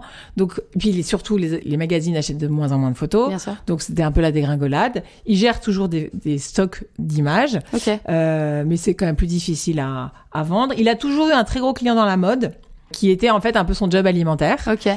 Donc ça a toujours fonctionné. Et puis, alors je suis nulle dans les dates, mais je crois que c'était en 2017. Jacques se réveille un matin avec une énorme boule dans la gorge et il se trouve qu'il a eu un cancer. Donc il a eu une année forcément assez violente, sympathique, où tout a été mis entre parerzèles. Okay. Et à la sortie de son cancer, il va très bien aujourd'hui, tout va bien. Mais à la sortie de son cancer, en fait, il a eu envie de faire un peu autre chose. Donc la photo, il a un peu laissé tomber la photo et on a commencé à vraiment travailler ensemble. Pour Chez les voisins. On s'est mis à chiner ensemble. Et il s'occupe de toute la partie administrative qui est juste... trop bien, mais c'est trop bien ça. Parce que autant te dire que moi et l'administratif, c'est pas du tout une histoire d'amour. Mais ça va pas trop avec ton profil là. Voilà. Et en fait, lui, parce que Jacques, ce qui est quand même assez amusant, c'est qu'il est photographe hyper bohème, mais il a quand même fait une école d'ingénieur. Donc en fait, il a quand même... il est carré quand même. Il est hyper carré. Ouais. Il est carré dans l'axe. D'accord. Voilà. Il est carré dans l'axe en étant hyper fantaisiste. Donc c'est bonne combinaison. C'est une super combinaison. Et donc, effectivement, là, donc, je dirais, depuis 2017-2018, on est vraiment tous les deux à fond Chez les voisins. On a chacun notre domaine de compétences. Ouais. On chine ensemble. Les projets déco qu'on peut avoir. Alors, il faut que tu nous expliques un peu mieux. Oui. Donc, Chez les voisins, c'est une boutique. Ouais. On trouve de la brocante, des nouveaux produits que tu déniches qui peuvent être donc du neuf. Ouais. Et tu peux aussi décorer chez les gens. Alors, comment ça se passe ? Qu'est-ce qu'elle veut dire, la madame ? Alors, en fait, Chez les voisins, c'est effectivement une boutique en ligne de produits neufs que je déniche chez des fabricants, que je recherche en étant le plus clean possible. Ouais. Je travaille aussi avec des artisans, des céramistes, etc. Okay. Et de la brocante. Et en plus de ça, il y a aussi des créations purement chez les voisins. C'est-à-dire que génial. Nous, on édite certains produits. Par exemple, tout ce qui est lettres et formes émaillées, parce que j'ai un four à émail, donc j'émaille des formes. Mais c'est toi qui fais ? Ouais. Ah oui, maintenant, le temps de faire ça ? J'ai des collaboratrices qui le font, mais au début, c'est moi qui le faisais. Ok, génial. On avait chiné à un moment tout un lot de patères d'école, et en fait, on a réussi à les faire refabriquer. Donc, on fait refabriquer des patères d'école en Normandie, donc ça, c'est du local. Okay. Et je chine depuis toujours du textile ancien. Et donc régulièrement, je sors des petites collections de coussins, édredons, de choses comme ça. Bon là, Ok. ça fait quelques temps que j'en ai pas sorti, je suis un peu à la bourre. Mais j'ai quand même ça en tête. Donc réutiliser l'existant, le transformer et l'upgrader d'une certaine façon. Il y a à un moment donné, un de nos produits un peu phares, entre guillemets, qu'on a créé quand on a habité à Nocé. On avait récupéré un lot de bouchons de bouteilles de gaz. Ouais. Donc les bouchons de bouteilles de gaz, il y en a Bien. de plein de couleurs. Et on s'est dit, bah tiens, on va en faire des suspensions. Donc on a créé une suspension donc, qui crée un éclairage très centré. Ouais. Si ce n'est que souvent sur les bouteilles de gaz, il y a deux petits trous de chaque côté. Donc c'était très centré vers le bas, mais il y avait toujours 2 petits faisceaux lumineux. Et on a appelé cette lampe gaz à tous les étages. Ok, génial. Et ça, en fait, on en a beaucoup vendu, notamment dans les restaurants, au-dessus des bars. Ok. Ça faisait une très jolie lumière. Donc ça, on en a vendu énormément. Donc ça fait partie de nos éditions d'objets que j'aimerais plus développer. Ok. Ça fait déjà quelques temps que j'aimerais plus les développer. Je manque un peu de temps et d'organisation dans ma tête pour le faire, mais c'est quand même un projet. Bah avec tous les projets que t'as, c'est compliqué. C'est Au ça. bout d'un moment, il faut. C'est un peu compliqué. Bon, donc l'édition d'objets, la revente et la Chine. Donc boutique physique, donc 2 lieux à Bélem, la boutique en ligne, et en plus, on a une amie que j'ai rencontrée quand j'étais en pensionnat. Donc, Ah ouais. tu vois, qui date Ok. de Comme cette quoi, école le pensionnat, c'est pas si mal. Hein. mais une vraie amie, enfin une sœur presque, Hélène, s'est mariée, a déménagé à Barcelone, et un jour m'a dit, écoute Marie, j'ai vraiment envie que ce soit toi qui décore ma maison, j'adore ton mix and match, j'adore ton assemblage, etc. Mais ce qui me ferait encore plus plaisir, c'est que ce soit toi et Jacques. Parce que Jacques, il a une autre vision par rapport à toi, notamment des volumes, des couleurs. Toi, voilà, j'aime beaucoup ce que tu fais pour les objets, etc. Mais je pense que vous deux ensemble, ce serait génial. Ok. Et on lui a dit, bah bingo. Donc pendant, je sais plus très bien, mais peut-être pendant 1 an et demi, on allait tous les mois à Barcelone pour la décoration de cette maison. D'accord. Et donc on a complètement, on a eu quasiment carte blanche. Donc on travaillait avec les architectes et on a créé complètement un lieu assez fabuleux où tous les objets ont été chinés ou dénichés. Et en fait, Hélène et Julien nous ont mis la main à la pâte pour cette nouvelle casquette qu'on a développée sur plusieurs autres projets. D'accord. Donc tu as fait plusieurs autres projets de décoration d'intérieur en mélangeant toujours le neuf et l'ancien. Ouais. Et en étant toujours un peu parfois border sur certains choix, mais c'est ce que j'aime en fait. Moi j'aime les accidents de parcours dans des décorations. Et j'y tiens en fait. Je tiens à ce qu'il y ait des objets moches. Non mais voilà, je trouve que c'est insolite ou un peu décalé, des choses qui soient très très personnelles en fait. Je trouve qu'il faut oser en fait. Voilà, moi si j'ai vraiment quelque chose il faut vivre ses rêves, mais il faut surtout oser tout et n'importe quoi. Enfin, tout est possible, en fait. Donc, on a plusieurs chantiers. On nous a souvent sollicité pour faire du suivi de chantier. Ça, c'est niet. Non, ouais. Ah, c'est pas pareil, hein. C'est pas pareil. C'est vraiment un métier d'architecte et d'intérieur ou d'architecte. Nous, on est plus décorateur. Nous, on crée des ambiances. On a plein d'idées. Et est-ce qu'il y a des lieux qu'on peut aller voir, que vous avez décorés? Alors, pas chez les gens. Oui, par exemple, Stéphane et Julie de la Planque en Perche nous ont confié la déco de certaines de leurs chambres. Ouais. Ou en tout cas, ils sont occupés de tout, mais pour le mobilier, voilà, ils ont fait appel à nous. Ok, super. Il y a un autre lieu où, pareil, on nous a appelés pour donner votre vision. Impulser une âme.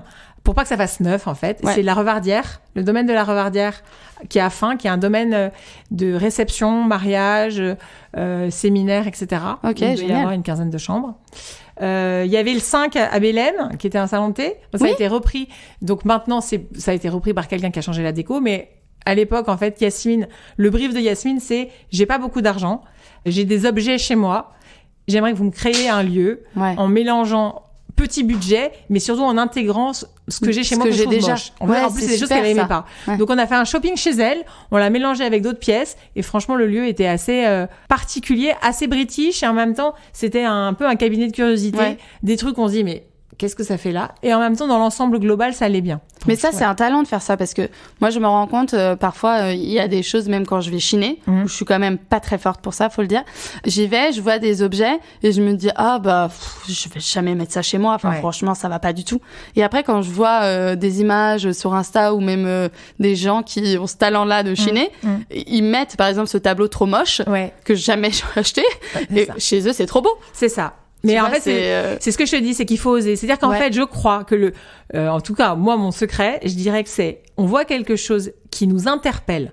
Alors, pas forcément que tu trouves waouh, mais qui t'interpelle. Dès lors qu'il y a une émotion, qu'elle soit une émotion, et ben en fait, c'est que c'est un objet qui a un intérêt pour toi. Ouais, mais je trouve ça assez dur. Enfin, tu vois, même par exemple, sur un meuble que tu veux un peu retaper, mettre des poignées et tout, bah, souvent, tu trouves la poignée qu'il faut pour le meuble et moi, je suis là, oh mon Dieu, mais je n'ai aucune idée. Il y a beaucoup trop d'idées de poignées. Je ne sais pas ce qu'il faut mettre. Ouais, mais c'est vrai que, ma chère Alice, heureusement que nous existons. Chacun son job. Exactement. Non, mais c'est vrai. Franchement, c'est un talent de faire ça, de savoir mélanger. Et ce que j'aime bien aussi chez les voisins, c'est qu'il y a ce mélange du neuf et de l'ancien, et qui fait un truc canon. Ouais, merci. De rien. Disons que c'est vrai que ça apporte une vraie patte, en fait, une vraie patte. Et c'est vrai que honnêtement, je saurais pas vraiment l'expliquer. C'est ce que je te dis tout à l'heure, c'est une évidence. C'est-à-dire que moi, ça me semble. Parfois, je me souviens quand j'arrive en retour de Chine, j'ouvre la voiture, une de mes collaboratrices Emma me dit « Ah non, mais t'as pris ça ?» Ouais, c'est ça. Ouais, j'ai pris ça. Et regarde comme ça, Ah mais ouais, c'est pas mal. Bah ouais. Bah ça, c'est fort de faire ça, c'est un talent. Mais clairement. c'est vrai que ça me semble, franchement, pas compliqué. Enfin, tu vois, pour moi, c'est fastoche. Hein. Ah bah, c'est bien. Mais donc Mais c'est vrai que du coup, ça apporte vraiment quelque chose. Aujourd'hui, j'ai conscience que, effectivement, c'est un petit truc que j'ai. Bah, c'est chouette. Ouais. Du coup, c'est chouette. Et c'est vrai que ce mélange d'ancien et neuf me donne une vraie casquette de décoration. Donc, c'est vrai que moi, je me présente parfois comme brocanteuse, mais je me présente plus comme effectivement créatrice d'ambiance ou décoratrice finalement que vraiment brocanteuse, parce que pour les brocs, je suis pas broc. Non, bah non. Et puis ta boutique, elle fait pas brocante comme il peut y en avoir d'autres dans le Perche, où effectivement t'arrives et là tu dois faire le choix. Enfin, moi je trouve ça beaucoup plus difficile quand je rentre dans une brocante de choisir justement l'objet qui ira chez moi, alors que quand je vais chez le voisin, bah je vois le truc. Ouais, c'est ça. Ah bah oui, ça y est, je comprends. Bah là, elle a mis ça là, je me sens chez moi. C'est ça. En fait, tu t'imagines chez toi, tu te visualises. Mais en fait, je trouve que maintenant, il y a quand même de plus en plus de brocantes qui font des vraies mises en scène. Tout à fait. Et donc, du coup, ça aide le consommateur à se projeter chez lui. Ouais. Et ça change tout quand même. Complètement. Ça change tout. Mais c'est quand même un talent de savoir faire ça. Et c'est ton talent en tout cas. Oh, merci. Et la suite logique, alors je ne sais pas si c'est vraiment logique, mais tu vas nous raconter, c'est que vous avez ouvert donc un bistrot. C'est un bistrot. Ouais, c'est un bistrot. Tonton, à Bellem aussi, parce que Bellem, c'est un peu ta ville de cœur. Ah ouais, Bellem, quand on a découvert Bellem, donc après s'être installé dans un village à quelques kilomètres, j'adore je trouve que c'est une ville qui est très touchante. Il y a de très belles maisons, il y a une histoire. C'est une toute petite ville, en fait. C'est une toute petite ville et j'aime ce côté tout rabougri, un peu auto-centré. C'est vrai que une ville comme Mortagne, qui est une belle ville, je me sens pas du tout chez moi. Je me serais jamais installée à Mortagne parce que c'est une trop grande ville. Enfin, c'est relatif, ce que je dis. Mais c'est une vraie ville de province. Bellem, on a le sentiment que c'est à la fois un village plus un gros village. Un gros village, ouais. Et je trouve qu'il y a une énergie à Bellem entre les commerçants, entre les gens qui habitent là, entre un mélange social de style. Il y a des artistes, il y a des gens qui travaillent à la poste. Enfin, je veux dire, il y a un vrai mélange que je trouve tellement enrichissant. Ouais. Et qu'en fait, on peut rencontrer plein de gens dans la rue, on ne sait pas qui fait quoi, mais on s'en fout. En fait, ce qui est intéressant, c'est l'humain, l'individu, et ce que la personne a à dire ou à partager, à échanger. Et c'est vrai qu'à Bellem, ça, je le sens très fort. Donc, effectivement, Bellem, c'est vraiment notre ville de cœur. Vous vivez à Bellem ? Alors, après avoir vécu à Nocé, on a vendu notre maison, on s'est installé à Bellem. Ah. On avait une très jolie maison. Dans le village ? Ouais. Okay. Napoléon III, une maison qui n'a rien à voir avec le bâti d'ici. Ouais. Maison de ville, Napoléon III, avec un petit jardin de curé, avec beaucoup de pièces. Et en fait, c'est grâce à cette maison que j'ai participé à une émission qui s'appelle La Maison France 5. Ouais. Émission qui malheureusement s'est terminée. Quelle tristesse. Ouais, avec Stéphane Thébault. Ouais. Ouais. Ils ont fait ça pendant des années. Ouais, c'était une super émission. Ah ouais, carrément. On découvrait plein de régions de France et tout, des super projets. Puis des artisans et puis des façons de décorer, des vrais talents, c'est vrai. Remettez l'émission. Et en fait, on les a emmenés aussi dans notre chantier de Barcelone, d'ailleurs. Parce que génial. Le courant était hyper bien passé, ils avaient assez envie de faire une émission là-bas. Et en fait, surtout suite à l'émission la diffusion de l'émission de notre maison à Bellem, j'ai été contactée par Affaires conclues. Mais ça, c'est incroyable. Voilà. Donc, ils ont vu ta maison. Et parce que tu as montré beaucoup de choses un peu de broc que tu avais chiné et tout, ils se sont dit alors elle non mais c'est drôle. C'est génial. C'est drôle parce qu'en fait suite à la diffusion effectivement, j'ai été castée, quoi. Et j'ai un peu, je savais pas trop. Enfin, je me dis, bah, faites pourquoi. Enfin, en même temps, j'avais adoré participer à cette émission avec Stéphane Thébault. J'étais très à l'aise. Je trouve que je me suis pas posé de questions. Moi, je suis pas une cérébrale, donc en fait. Et puis là, ils m'ont appelé. Je me suis dit, bah, je les rencontre. Ah, c'est génial. Et puis j'y suis allée. Et puis on a fait un test. Et puis quelques temps après, on m'a proposé quelques dates. Bah, j'y suis allée. Non, mais j'avais un côté très. Et quand je suis arrivée, je me suis dit, ah ouais, quand même. Mais j'ai presque l'impression que c'est pas réel. Ouais. Pourtant, ça fait quand même 3 ans et demi. J'y vais avec beaucoup d'envie de bien faire, d'envie de participer. C'est un vrai cadeau. C'est un vrai cadeau. T'as c'est ce truc une un peu d'enfant, quoi. Ah ouais, moi un peu naïf. Ouais, j'ai cette. Bon, après, j'ai quand même conscience, etc. Oui. Je suis pas complètement perchée, mais quand même, j'y vais chaque fois avec beaucoup de joie. En fait. D'envie et de joie. C'est un vrai bonheur. C'est un vrai bonheur et c'est une vraie belle expérience. En fait, c'est une aventure. Ah, c'est une aventure. Et c'est quoi exactement l'émission pour ceux qui ne connaissent pas? Alors, c'est une émission sur France 2 où un particulier, en tout cas une personne, apporte un objet ancien qu'elle a chez elle ou qu'elle a acheté, enfin bref, un objet ancien. Elle présente cet objet à Sophie Davant, donc qui est l'animatrice de l'émission. Sophie Davant est entourée et accompagnée de commissaires-priseurs qui donc parlent de cet objet, de l'histoire de cet objet, voilà, ils donnent un maximum d'informations. Le commissaire-priseur donne une expertise, donne un prix à cet objet. Par rapport au prix du marché, par rapport à ce qui passe en salle des ventes, etc. Et ce prix, donc le vendeur l'a entendu et change d'espace, vient dans une salle des ventes. Et là, il est devant 5 acheteurs plutôt. Dont tu fais partie. Dont je fais partie. Et cette personne essaye de nous vendre son objet. Et donc, il nous parle de l'objet, on lui pose des questions, on observe l'objet, on discute tous ensemble autour de cet objet. Et à un moment donné, les enchères commencent. Et là, c'est au plus offrant. Et donc vous achetez vraiment l'objet. Et donc on achète vraiment l'objet. On achète vraiment l'objet avec nos sous, notre argent. Au début de l'émission, payé en espèces. Comme ça. Vrai. Depuis le Covid, du coup, c'est par chèque ou virement. Mais il y avait au début cette notion de justement. Tu venais avec ta mallette, du coup. C'était bizarre. Hein, tu sentais vraiment ce qui partait. Et voilà, et on remporte l'objet. Et après, on revend l'objet dans nos boutiques. Chacun de notre côté, quoi. Ah oui, donc tous les acheteurs ont des boutiques brocantes, un peu comme toi. Il y a pas mal d'antiquaires et de galeristes. Il y a aussi des décorateurs. Donc après, les décorateurs les placent dans leurs projets. On a tous des profils assez différents. Certains ont une boutique en ligne. Enfin, on a tous des profils variés et différents. Et je pense que c'est ce qui est intéressant aussi, c'est que finalement, on a tous une vision d'un même objet. Une vision d'utilisation de l'objet qui va être différente. Donc c'est très enrichissant et ce qui est très intéressant, c'est que on apprend énormément de choses à cette émission parce que notamment les téléspectateurs entendent toutes les informations données par les commissaires-priseurs et c'est vrai que ça a reboosté carrément l'image de la brocante et les gens maintenant quand ils voient un objet dans une brocante, ils le retournent, ils le touchent, ils regardent s'il y a une signature, ils le pèsent, ils mettent en pratique un peu tout ce qu'ils entendent à l'émission. Donc c'est éducatif, à la fois ludique. Et les gens qui viennent participer sont chaque fois d'ailleurs, globalement hyper contents et ils ont le sentiment d'avoir vécu une aventure. Une belle aventure. Et toi aussi, pour toi, c'est carrément une aventure. Moi, c'est une aventure totale. Et c'est vrai que chaque fois que je prends ma voiture pour partir ou je prends le train pour partir et aller à Paris, parce que du coup, ça me permet déjà d'aller à Paris quasiment très régulièrement. Donc ça, j'adore.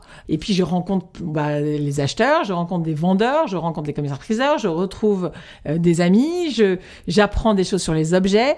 Et le lendemain, je me fais pomponner. Sympa. J'ai l'impression d'être bichonnée. Enfin, c'est pas l'impression, on me bichonne. C'est un kiff total. Et après, le lendemain, je reprends ma voiture ou mon train et je vais vider mon camion. J'adore, en fait, passer d'un univers à un autre. Et après, je vais aller dans le resto faire la serveuse. Et après, dans un château, par exemple, pour refaire la décoration. Et je passe d'univers. T'as 1000 vies. J'ai 1000 vies. Et en fait, je crois que fondamentalement, c'est ce qui m'anime énormément. Et est-ce que tu penses que c'est la mise en lumière aussi de l'émission, ta mise en lumière de ce que tu fais, etc., ça a aussi amené des nouvelles personnes vers ce monde de la brocante ou dans le perche même carrément est-ce que tu as l'impression que ça a amené de nouvelles personnes de nouvelles vocations, de nouvelles façons de vivre Alors, je pense que le côté changement de vie, Ouais. c'est sûr qu'il y a plusieurs fois, enfin, on nous pose souvent la question de savoir comment ça se passe, etc. À la boutique, je témoigne, entre guillemets, beaucoup sur, effectivement, le changement de vie. Bien sûr. Peut-être, franchement, j'en sais rien. Ouais. Après, je pense que la brocante, d'une certaine façon, il y a beaucoup de personnes qui pensent que c'est facile. Ouais. Qui Je pensent confirme que non. qu'il suffit d'avoir un compte Instagram et de vendre. Non, bien évidemment non. C'est un métier difficile. Ouais. On se lève tôt, on bouge beaucoup de meubles. Ouais, Enfin, c'est clair. on donne de sa personne. C'est un métier qui est physique. Après, c'est un métier passionnant. Mais avant de gagner, Faut bosser, quoi. il faut bosser. Ouais, c'est clair. Faut bosser. Donc effectivement, je trouve que les réseaux sociaux peuvent parfois être sacrément trompeurs sur la réalité, parce que forcément, en plus, on met des photos de la vie qui va bien. Bien sûr. C'est ce qui est intéressant pour les autres, mais c'est pas rose tous les jours, loin de là. C'est un métier qui est difficile. Donc je pense que ceux qui ont essayé un peu comme ça en se disant ah bah tiens je vais changer, bon bah ils se sont rendus compte que ça marchait pas. Trop dur. Mais ce que j'espère, c'est que mon énergie, enfin ce que j'aimerais, c'est que des gens me disent ah non mais c'est par ton énergie qu'on a changé des choses, et ça je trouve ça merveilleux. Ouais. Bon, je l'entends un petit peu dire de temps en temps, mais c'est vrai moi je prône c'est possible quoi, c'est possible, mais il faut être courageux et il faut travailler. Voilà, ça c'est sûr. Après, c'est vrai que partir de la ville pour venir s'installer à la campagne, ce qui est merveilleux, c'est qu'on se recentre sur les priorités et que finalement, on se rend compte que quand on est pris dans une vie trépidante en ville, Ouais. et quels que soient les moyens, les quartiers, etc., il est possible à un moment donné, si on le désire, si c'est quelque chose auquel on aspire, de s'en éloigner pour vivre une vie plus alignée. Ouais.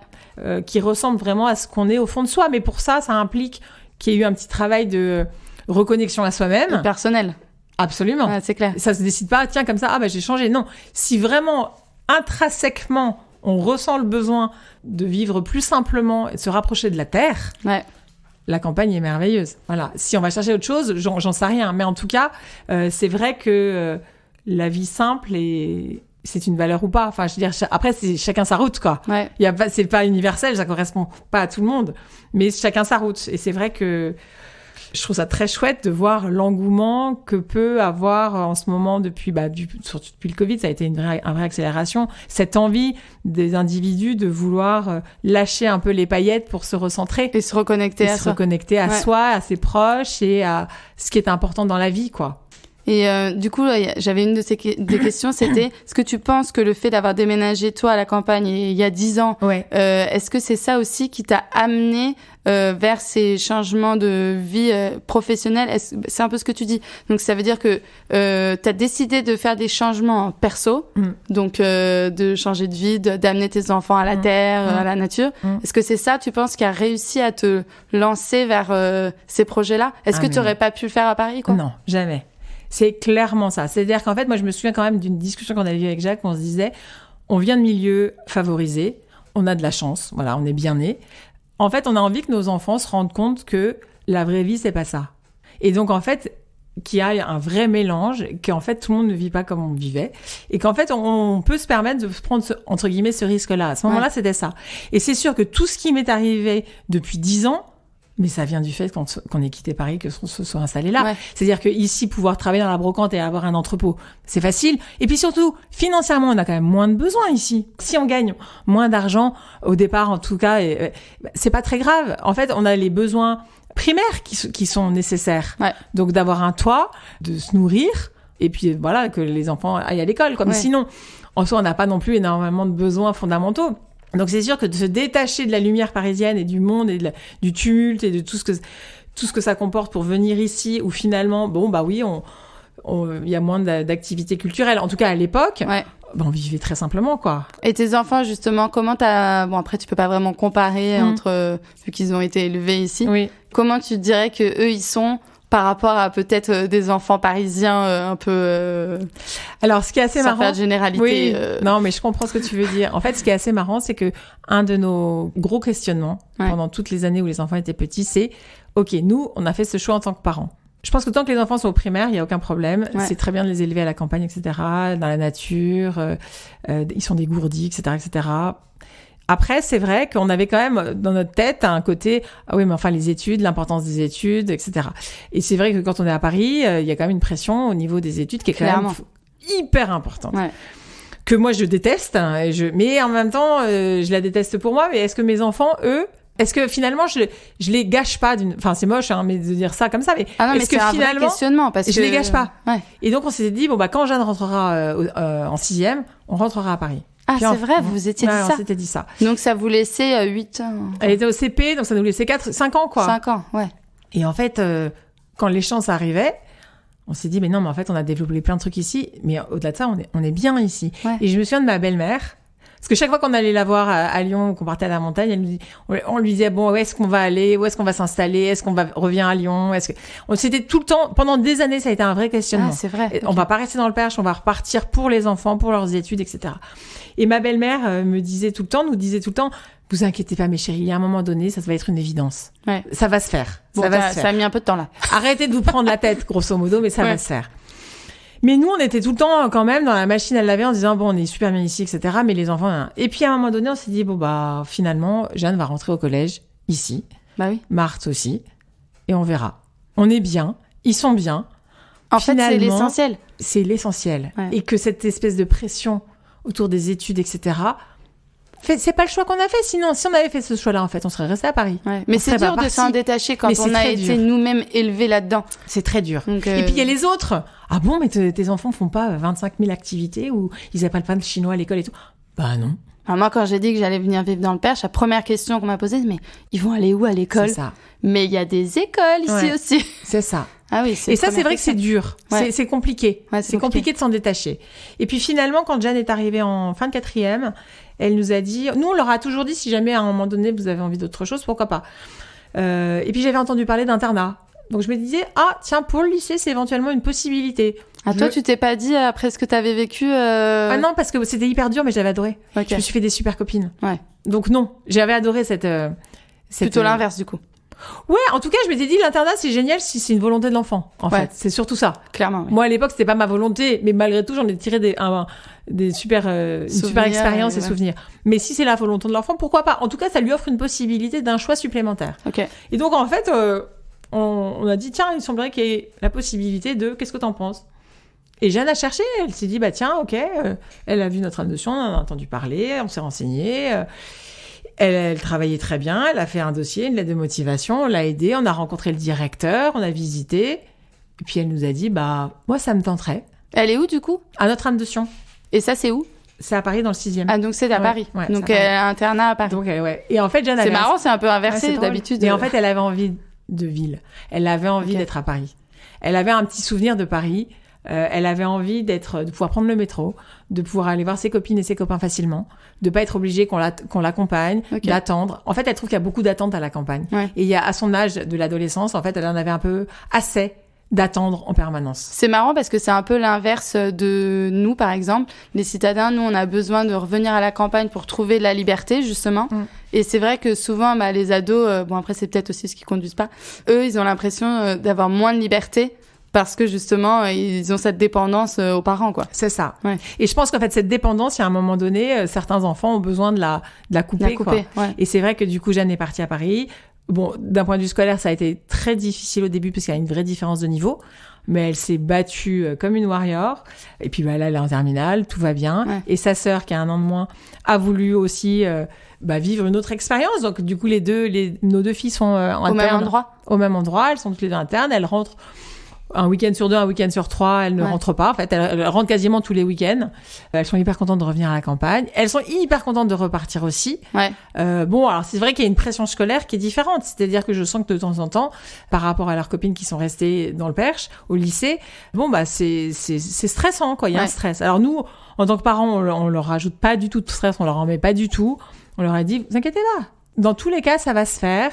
De toute façon, nous, on a une philosophie de vie qui fait que on est, avec des parents comme vous, à un moment, on veut qu'ils soient heureux, on veut qu'ils se sentent bien, veut qu'ils se sentent bien. Donc, on peut essayer plusieurs choses. On peut revenir en arrière, même pas revenir en arrière, essayer d'autres choses, quoi. Il y a plein de chemins possibles. Et votre Donc, fils, du coup? Et Joseph, lui, il est en 4e au collège de Bellem. Ok. Très content, il voit tous ses copains. Alors lui, pour le coup, il a quasiment connu que le père. C'est le petit garçon, Mais c'est un dernier, il va pas partir en internat. Je suis pas sûre. Enfin, d'ailleurs, quand ses sœurs sont rentrées, la seconde est rentrée, il m'a dit, mais en fait, on est obligé de partir quand on est en seconde? Je dis, mais non.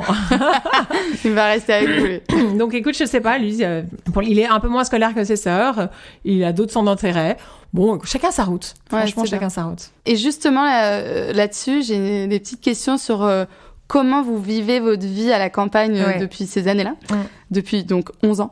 Est-ce que tu as rencontré des difficultés à vivre à la campagne et est-ce que ces difficultés-là seraient liées au fait que tu étais citadine et du coup, tu te retrouves genre... Alors, en fait, une fois passée la période d'installation, oui, parce que ce que je t'ai pas dit, c'est qu'au bout de 3 mois, j'ai dit à Jacques, non, en fait, c'est pas possible la campagne, on rentre à Paris. Ah, c'est vrai. Ah oui, bah c'était rapide du coup là. Oui, au bout de 3 mois, j'ai dit à Jacques, non, mais tu sais quoi, t'es tout le temps à Paris. On a une très grande maison. Moi, j'ai hyper froid tout le temps. Ça nous coûte une blinde en chauffage. C'est pas possible. Donc, on a quand même fait la démarche de réinscrire les enfants à l'école. Ah, c'est vrai. Ouais. Ça, c'était au mois de février. Ok. Ah bah oui, février, il fait froid. Février, il fait froid. T'as octobre, novembre, décembre qui sont passés. Pouf. Et puis, en fait, au mois de avril, on a rencontré Sergueï et Solange. Ouais. On a rencontré Agathe, qui a la boutique AB61 ici à AB33 à Paris. On a rencontré d'autres personnes qui, comme nous, avaient à un moment donné quitté la ville pour venir s'installer ici. Parce que en fait, ça, c'est quand même important. On a retrouvé des repères. Ouais. Parce qu'en fait, partir quelque part, c'est génial. Sauf que rester, il faut quand même qu'il y ait des connexions. Parce que ça, j'en ai pas du tout parlé, mais c'est fondamental. L'humain est fondamental. On peut pas vivre tout seul dans son coin, dans sa grotte, dans son petit village, etc. Ce qui est enrichissant, c'est l'échange avec les autres. L'échange se fait avec plein de personnes différentes, mais qu'à un moment donné, sur du long terme, ce qui fait aussi que tu te sens bien, c'est que tu as des points de connexion avec certaines personnes. Bien sûr. C'est vrai que là, retrouver des urbains à la campagne, ça nous a fait beaucoup de bien. Et du coup, on est resté. Et du coup, on a développé un cercle d'amis canon. On rencontre des gens fabuleux d'univers très, très variés. Très, très variés et différents. Et ça, et pour le coup, on accède à ces gens beaucoup plus rapidement que si on était à rester à Paris. Parce qu'il y a plein de personnes que je n'aurais jamais rencontrées à Paris dans mon quartier. Jamais, jamais, jamais. Donc ça, humainement, c'est une explosion de joie, quoi. Ouais. Voilà. Alors, par rapport à ta question, oui, moi, ce qui m'a manqué, c'est les Deliveroo. Picard m'a manqué. Voilà, j'ai trouvé au début qu'en fait, vivre à la campagne nécessitait une très grande organisation. Comme tu as pu le comprendre, moi, c'est pas mon truc, l'organisation. Ouais. Donc, il me manquait toujours un truc. Le truc de last minute, était là. Mince. Tu peux pas aller à l'épicerie en bas de chez toi. Il faut si vraiment j'en ai envie, il faut quand même refaire un quart d'heure de voiture. Donc ça, oui, au début, je trouve que c'est un peu...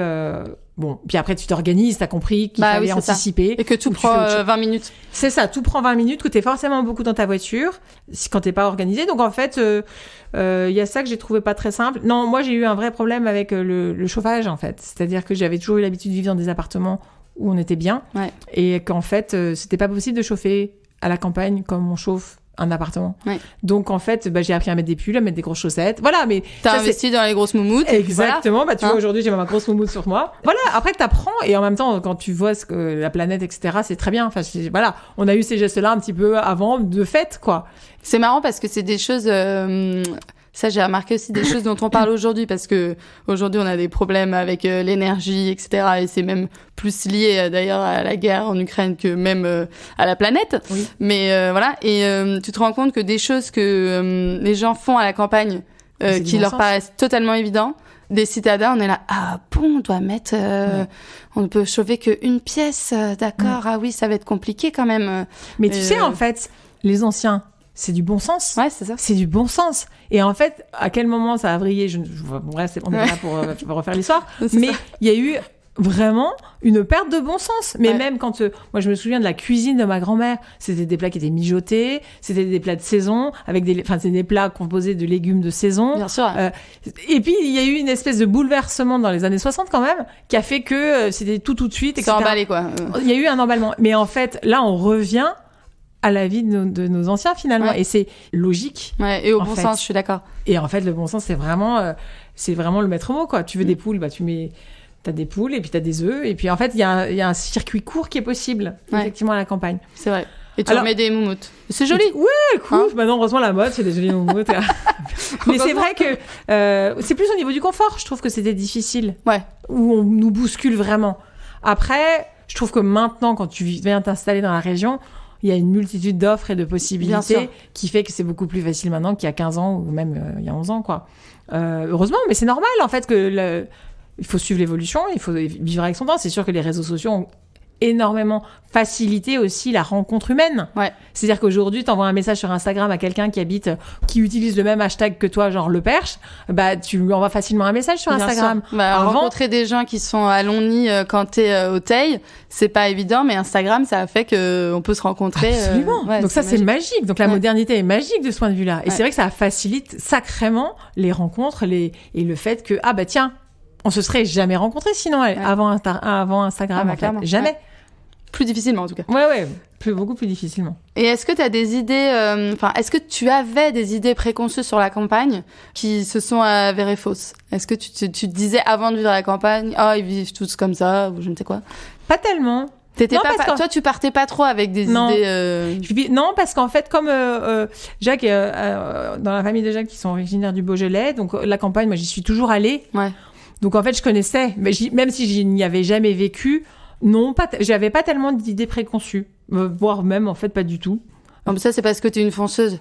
Je me pose pas les questions. Ouais, je me posais pas les questions. Non, je me posais pas les questions. Non, pas du tout. Ouais. C'est-à-dire qu'en fait, moi, je suis devant le truc et je trouve la solution. Ouais. C'est vrai que j'intellectualise pas du tout, mais même encore maintenant, j'y vais. Ouais, mais tu vois, il y a des trucs qu'on m'avait dit sur les idées du style mais qu'est-ce que tu vas faire? Tu vas rencontrer personne, tu vas être enfermé dans ta maison. Oui. Et ce que tu disais tout à l'heure sur les rencontres, moi je trouve que c'est une des idées préconçues qui est fausse, c'est qu'en fait tu rencontres des gens beaucoup plus facilement à la campagne qu'à la ville. Oui, alors tu sais, je pense que ça demande un effort, c'est-à-dire que ça demande quand même que toi-même tu fasses la démarche de. Ouais. C'est-à-dire que ça te demande de te bousculer. Ouais. Ça demande un effort. Néanmoins, j'ai l'impression, je suis tout à fait d'accord avec toi, parce que je trouve qu'ici, quand tu rencontres quelqu'un, en fait, c'est balai masque direct. Ouais, c'est-à-dire que tu vas rapidement dans l'intimité ou pas, mais tu vas rapidement dans des questions un peu sincères et des questions un peu de fond. Ouais. C'est beaucoup moins superficiel qu'une relation que tu peux... typiquement, un dîner, t'arrives à un dîner où tu connais qu'une personne, ceux qui t'ont invité, très rapidement, tu discutes très facilement de choses assez sympas avec les autres et tu ne te contentes pas de qu'est-ce que tu fais comme métier et où vont tes enfants à l'école, quoi. Ouais, voilà. C'est ça. C'est ça. Donc c'est vrai que... Il n'y a qu'une école. Oui, c'est ça. Mais c'est vrai que ça demande quand même un effort. Enfin, ça demande... Voilà, il faut se bouger. Oui, c'est vrai. Mais je trouve que la connexion est plus simple qu'à Paris. En fait, c'est plus par rapport aux rencontres. À Paris, tu vas pas forcément parler avec le gars du café. Non. Tu vois, parce qu'il vient juste te servir ton café. Alors qu'ici, tu viens, puis parce que souvent, tu reviens souvent au même endroit. Ouais. Et donc, tu vas aller lui parler. La communication se fait plus facilement. Et au final, je trouve que tu te sens pas si seule, en fait. Je suis d'accord, mais tu sais, c'est aussi finalement une histoire de besoin. Ouais. Parce qu'en fait, ici, t'as conscience que t'as besoin des autres. C'est vrai. T'as fondamentalement besoin du gars qui sert ton café, et t'as fondamentalement d'avoir un besoin, un échange. Quand t'es à Paris et que tu vas dans un bureau, finalement, ton quota de parole, il est largement dépassé avec tous les collègues que tu peux avoir, les gens que tu rencontres. Donc, t'as pas besoin d'aller chercher chez les autres quelque chose. C'est vrai. Alors qu'ici, en fait, t'as fondamentalement besoin d'être ouverte aux autres. Parce que sinon, tu restes toute seule dans ton coin. En fait, mais c'est très vrai ce que tu dis. Je vais prendre l'exemple de mon mari et j'espère qu'il ne m'en voudra pas. Quand on vivait à Paris, c'est le genre de mec qui parle pas. Mais genre pas du tout. Et les voisins, ils leur parlent pas. Parce que de toute façon, on parle pas aux voisins. C'est ça. C'est comme ça qu'il est. Et depuis qu'il est ici, il parle à tout le monde. C'est improbable. Je me dis, mais qui es-tu? Je suis une nouvelle personne. Il va parler au plombier, il va parler à notre voisin, il a invité le voisin à prendre un pot. Je fais, mais qu'est-ce qui t'arrive, en fait? C'est merveilleux, n'empêche, hein. Ouais. Et il dit, je pense que c'est ça, en fait. Il y a ce besoin, en fait, de s'ouvrir aux autres quand t'es ici. Bien sûr. Ouais. Mais ça fait partie des besoins primaires, finalement. Tout à l'heure, je disais de se nourrir, avoir un toit, mais échanger. Parce qu'en fait, on a besoin des autres. Et c'est vrai que comme tu prends pas le métro, t'as besoin d'aller chercher l'échange, quoi. Ouais. Ah, c'est marrant, c'est très vrai ce que tu veux. Très, très vrai, tout ça. Autre petite question. Est-ce que tu aurais une petite anecdote de ta vie à la campagne, de trucs vraiment improbables qui ne peut que arriver ici? Alors. Un truc un peu croustillant, quoi. Bah oui, c'est ça. Je suis en train de chercher un truc un peu croustillant. Qu'est-ce qui a pu n'arriver qu'ici? Ah bah si, je me souviens. si, je me souviens d'un truc. À l'époque où donc chez les voisins était chez moi. Ouais. Donc on avait un Volvo Break, la voiture du brocanteur par excellence. Et j'avais récupéré un lot de grandes étoiles en métal de collectivité, tu sais, avec les ampoules qu'on met dehors, bien qui sûr. font des très jolies lumières. Donc c'est des étoiles qui font, allez, je dirais 1,20 m d'envergure. Sur mon site internet, j'avais eu la bonne idée de mettre ces étoiles en vente sur mon site internet. Donc j'ai eu des commandes. Et je devais notamment envoyer cette étoile, je crois que c'est dans le sud de la France. Ah. Bon. Sauf que j'habitais à Nocé, qu'il y avait pas de poste à Nocé, il y avait juste un petit bureau de poste, etc. Donc il fallait que j'aille à la poste de Bélem pour envoyer mon étoile. Sauf que mon étoile ne rentrait pas dans ma voiture. Ah ouais. Donc j'ai fait mon paquet, j'ai empaqueté mon étoile, je suis allée chercher les enfants à l'école à l'époque, c'était un retour d'école, et j'ai mis mon étoile dans mon carton sur ma galerie. Ouais, sur Et le là, toit. bien sur la galerie, donc sur le toit. Et donc là, je pars avec mes petits loulous dans la voiture, direction la La poste de Bélem. la poste de Bélem. Sauf qu'en cours de route, moi je conduisais normalement, et ben l'étoile s'est envolée. Et l'étoile est partie, et a franchi une haie et s'est retrouvée dans le champ des vaches à côté. Tu nous aurais vu, les 3 enfants, moi, hilar, avec mon étoile qui devait partir absolument avant 17h30 parce qu'il y avait la levée du courrier, en train de franchir la haie, récupérer l'étoile, la remettre sur mon toit. Je me demandais s'il pleuvait pas ce jour-là, parce qu'en fait, il pleut Oui, quand même c'est beaucoup pas plus mal. drôle. Oui. Mais le truc improbable, et l'étoile est quand même arrivée tant bien cassée. que mal, pas cassée, en bon état de fonctionnement, à la destinataire, à qui j'ai raconté l'histoire, qui m'a dit non mais c'est juste pas possible. Et quand tu imagines le circuit de cette petite étoile qui maintenant est dans un beau mât en Provence, tu te dis bah c'est quand même assez rigolo. Donc c'est sûr que ce genre de livraison Oui. un peu particulière, ça peut arriver que quand t'es à la campagne. Ça, c'est clair. c'est voilà, une belle anecdote. Voilà. Est-ce que tu aurais des petits conseils pour ceux qui veulent sauter le pas et aller vivre à la campagne? Alors, tu en as donné beaucoup. Ouais. Et je pense que, dis-moi si je me trompe, mais le premier conseil que tu donnerais, c'est de suivre son instinct. C'est mais sûr. si tu as d'autres conseils, on est preneur. Je pense que il faut absolument avoir une activité. C'est-à-dire que on vient s'installer à la campagne si on est en cours de création d'un projet ou qu'on a un projet clair, net et précis. Parce qu'en fait, arriver dans un endroit, notamment à la campagne, sans rien, je pense qu'on tient pas très longtemps. Enfin, Ouais. c'est même pas je pense, je suis sûre à 100% qu'on tient pas très longtemps. Parce qu'il faut être animé par quelque chose. Parce que, oui, la vie est très chouette, mais la vie est dure quand même, hein. On a froid, il pleut, il y a de la gadoue, c'est beaucoup moins confortable que des appartements parisiens. Il faut quand même, hein, on a beaucoup plus de place certes, mais au début c'est quand même beaucoup moins confortable. Donc le fait d'avoir un échappatoire intellectuel sur un projet, sur quelque chose qu'on a envie de faire, et avoir un projet permet aussi de rencontrer des gens localement, d'aller chercher plus loin, de sortir de chez soi, parce que, comme on disait tout à l'heure, il y a une démarche d'aller vers les autres. Ouais. Et une vie réussie, enfin une installation réussie à la campagne, je pense, fonctionne inévitablement par aller chercher ailleurs et donc développer un projet, quoi. Pour moi, je l'associe complètement. Voix Verte. Merci beaucoup, Marie. Je t'en prie, Alice. Je ne crois pas que ce soit totalement terminé, mais presque. J'ai des petites questions. Alors, c'est des questions rapides. Yes. Tu réponds un peu du tac au tac. Ouais. Alors, c'est c'était quoi ton rapport à la nature quand t'étais enfant? Ah oui, d'ailleurs, j'ai oublié de te dire un truc. Enfin bon, bref, je te Mais dirai vas-y, après. Je te dirai dis après. donc. C'est qu'en fait, il faut savoir une chose, c'est que j'aime pas non, je vais pas dire que j'aime pas la campagne. Je ne vais jamais me promener dans la campagne. Donc en fait, on est installé à la campagne, mais on a un jardin qui est pas du tout entretenu. En fait, j'aime regarder. Voilà. Et quand j'étais petite, j'aimais regarder la campagne, mais pas vivre forcément dans la campagne. Voilà. Ok. Donc c'est assez drôle parce que souvent nos copains nous disent « Pourquoi vous n'aimez pas la campagne ?» Vous connaissez le chemin pour... Ben non, on connaît pas. Parce qu'en fait, on aime regarder. Je sais pas, on n'a pas complètement éclairci la situation, mais c'est un peu bizarre. C'est un peu fait 11 bizarre. ans qu'ils vivent à la campagne, ils ne sont toujours pas allés se promener dans la forêt. Presque. Bon, moi je cours, donc c'est différent. Mais Jacques, je pense qu'honnêtement, qu'il est jamais allé se promener dans la forêt. Ah, c'est marrant. Donc en fait, vous êtes plutôt une famille de village. Vous êtes des villageois plutôt que des campagnards. Oui, peut-être. Enfin, maintenant, on a quand même quitté... maintenant, on est en pleine campagne. Hein. Ah ouais. Ouais. Mais bon, tu vois, les choses se font tranquillement. Ouais. Donc, mais oui, effectivement, jusqu'à présent, nous, ce qu'on voulait, c'était une maison à la campagne, mais dans un village. Ouais. Effectivement, des villageois, c'est... Ah, j'aime bien. Ouais. Bah tiens, je suis villageoise. Bah ouais, ça te va bien.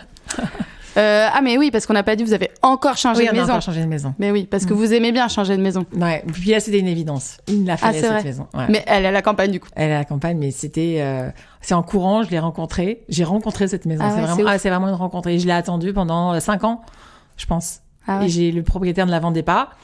Et puis, C'est vrai? ouais. Tu allais toquer? Ouais, je suis allée toquer, j'ai laissé un message, je l'appelais tous les mois et demi. Une évidence, j'enjambais sa barrière, je lui avais dit que je m'installais chez lui, Mais que non. je m'asseyais sur un banc, que j'attendais, que j'étais hyper bien chez lui, qu'en fait, que chez lui, j'étais chez moi. Donc, c'était un peu violent pour lui au départ. Ouais, j'imagine.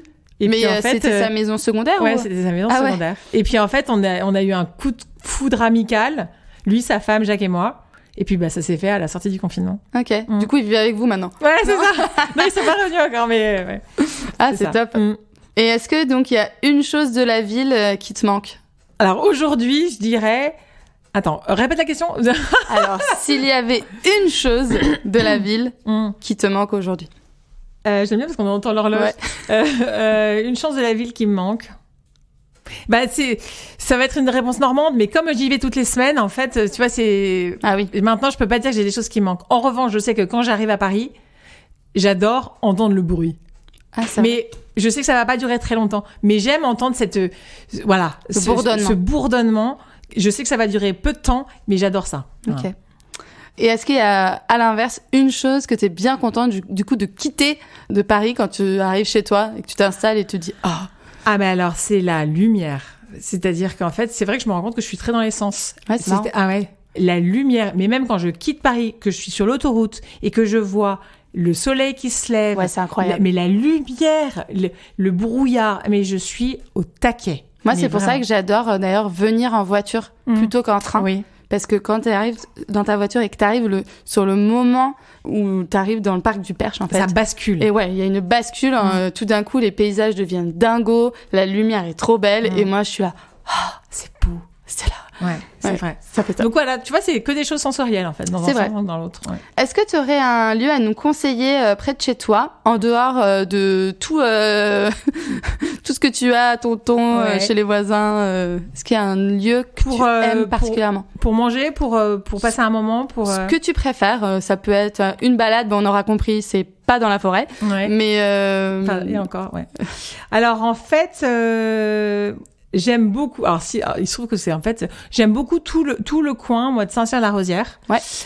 Et je trouve que là, pour le coup, il y a des très très jolies promenades à faire, notamment vers Sainte-Gauburge. Quand on arrive en haut, il y a un très joli panorama, c'est très vallonné. Et sinon, Bah, c'est bien déjà, parce que c'est vrai que c'est très beau par là-bas. c'est très beau par là-bas. C'est très très beau. Et sinon, quand même, il y a un truc qui est assez amusant. C'est près de l'étang de la Herse. Il y a, quand on a des enfants un peu actifs qui ont envie de se dépenser, comment ça s'appelle ? Un parcours de santé dans la forêt. Ah, Un cool. parcours de santé dans la forêt de Bélem, qui est assez amusant pour les petits et les grands. C'est vraiment quelque chose qu'on peut faire parents et enfants. Il y a différents niveaux. C'est en bois et en métal, donc ça reste là toute l'année.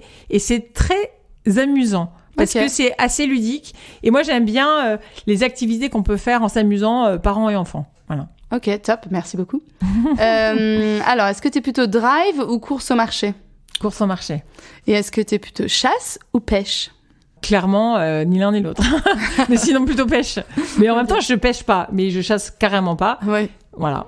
Bah voilà. Ouais. Je suis légumes. Bah voilà, évidemment. Je suis légumes à fond. Bah, chez tonton, il y a des super jus. T'as raison de dire ça, à Ouais. l'extracteur de jus. Ouais. Mais tu sais que c'est d'ailleurs, je pense, une des raisons qui a fait qu'on a ouvert Tonton. C'est-à-dire que moi, j'avais un extracteur de jus à la maison. Et j'adore boire un jus de légumes le matin. Moi aussi. Vraiment, j'adore. Ah non, pas le matin. Ah, c'est vrai? Ah, moi, j'adore. Mais tout le temps. Mais j'adore. Ouais, vraiment, c'est une de mes passions. Sauf que l'extracteur que j'ai à la maison, c'est la tannée à nettoyer, etc. Ouais. Et je m'étais toujours dit le jour où je peux avoir acheté un extracteur industriel pour moi, ça serait génial. Sauf que bon, Bah, quand tu même, t'es dit, autant acheter le ouvrir un resto. lieu. Hein, Bah voilà. Et c'est vrai que c'est un gros kiff de faire des jus tous les jours qui varient en fonction de ce qu'on a, comme légumes, comme Ouais. fruits, etc. Et Ouais, puis c'est surtout, top. ça permet d'utiliser des fruits qui peut-être un petit peu abîmés parfois. Voilà, on limite à un maximum la perte, quoi. Ouais. Et puis surtout, il n'y avait pas d'autre endroit où il Non. y avait ça. Non. Et c'est super d'avoir fait ça. Et le dimanche matin, Ouais. on fait quand même un jus vert anti-gueule de bois qui est génialissime. Ah, j'adore l'idée. Ouais. Trop bien. Trop cool. T'essaies Et à donc prouver. le samedi, c'est gueule de bois. C'est ton temps de Très soir, gueule de bois et c'est ça. Et après, Exactement. c'est un petit gueule de bois. Par contre, dans le Perche, on s'est quand même mis à beaucoup picoler, hein, parce qu'on sort quand même beaucoup. Ah, c'est vrai. Bah, tu Ouais. vois, c'est ce qu'on Ouais. disait. C'est faux qu'il n'y a pas de vie sociale. Ah ouais, ça c'est sûr. Ouais. Je pense qu'on n'est jamais autant sorti que depuis qu'on est ici. Ouais. Et on sort quasiment du lundi au dimanche. Enfin, je veux dire, c'est possible tout le temps, en fait. Ah ouais. Mm. Oh, le lundi soir, c'est compliqué.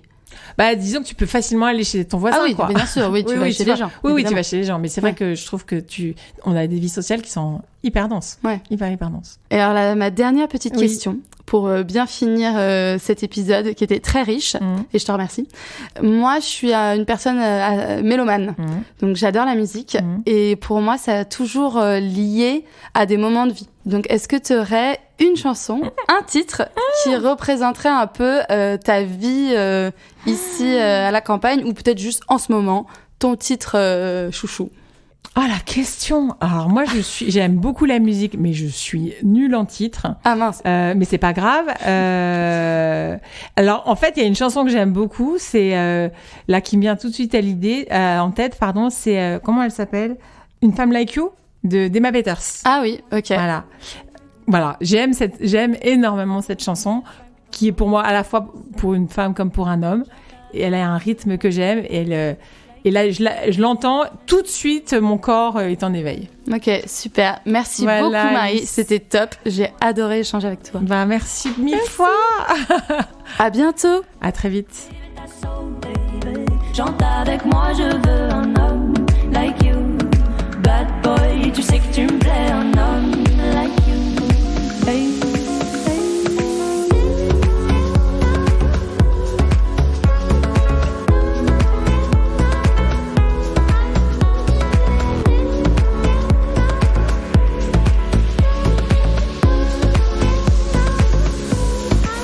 Donne-moi ton cœur, baby, ton corps, baby. Donne-moi ton bon vieux facteur. C'était Alice. Merci à tous d'avoir écouté Les Voix Vertes. J'espère que cet épisode vous a inspiré et qui sait peut-être qu'il vous a donné l'envie de sauter le pas vous aussi et de vous lancer sur une nouvelle voie plus verte. Si vous avez aimé cet épisode, n'hésitez pas à vous abonner. N'oubliez pas de mettre une petite note sur vos applications de podcast et même de mettre un avis, ça fait toujours plaisir. Partagez ce podcast à vos amis sur vos réseaux sociaux. Vous pouvez aussi bien nous écrire sur les réseaux si vous avez des questions, des commentaires ou même des idées d'invités. À très vite pour un prochain épisode des Voix Vertes. Allez, salut! C'est l'hymne de nos campagnes, de nos rivières, de nos montagnes. C'est magnifique, c'est très vert et c'est superbe.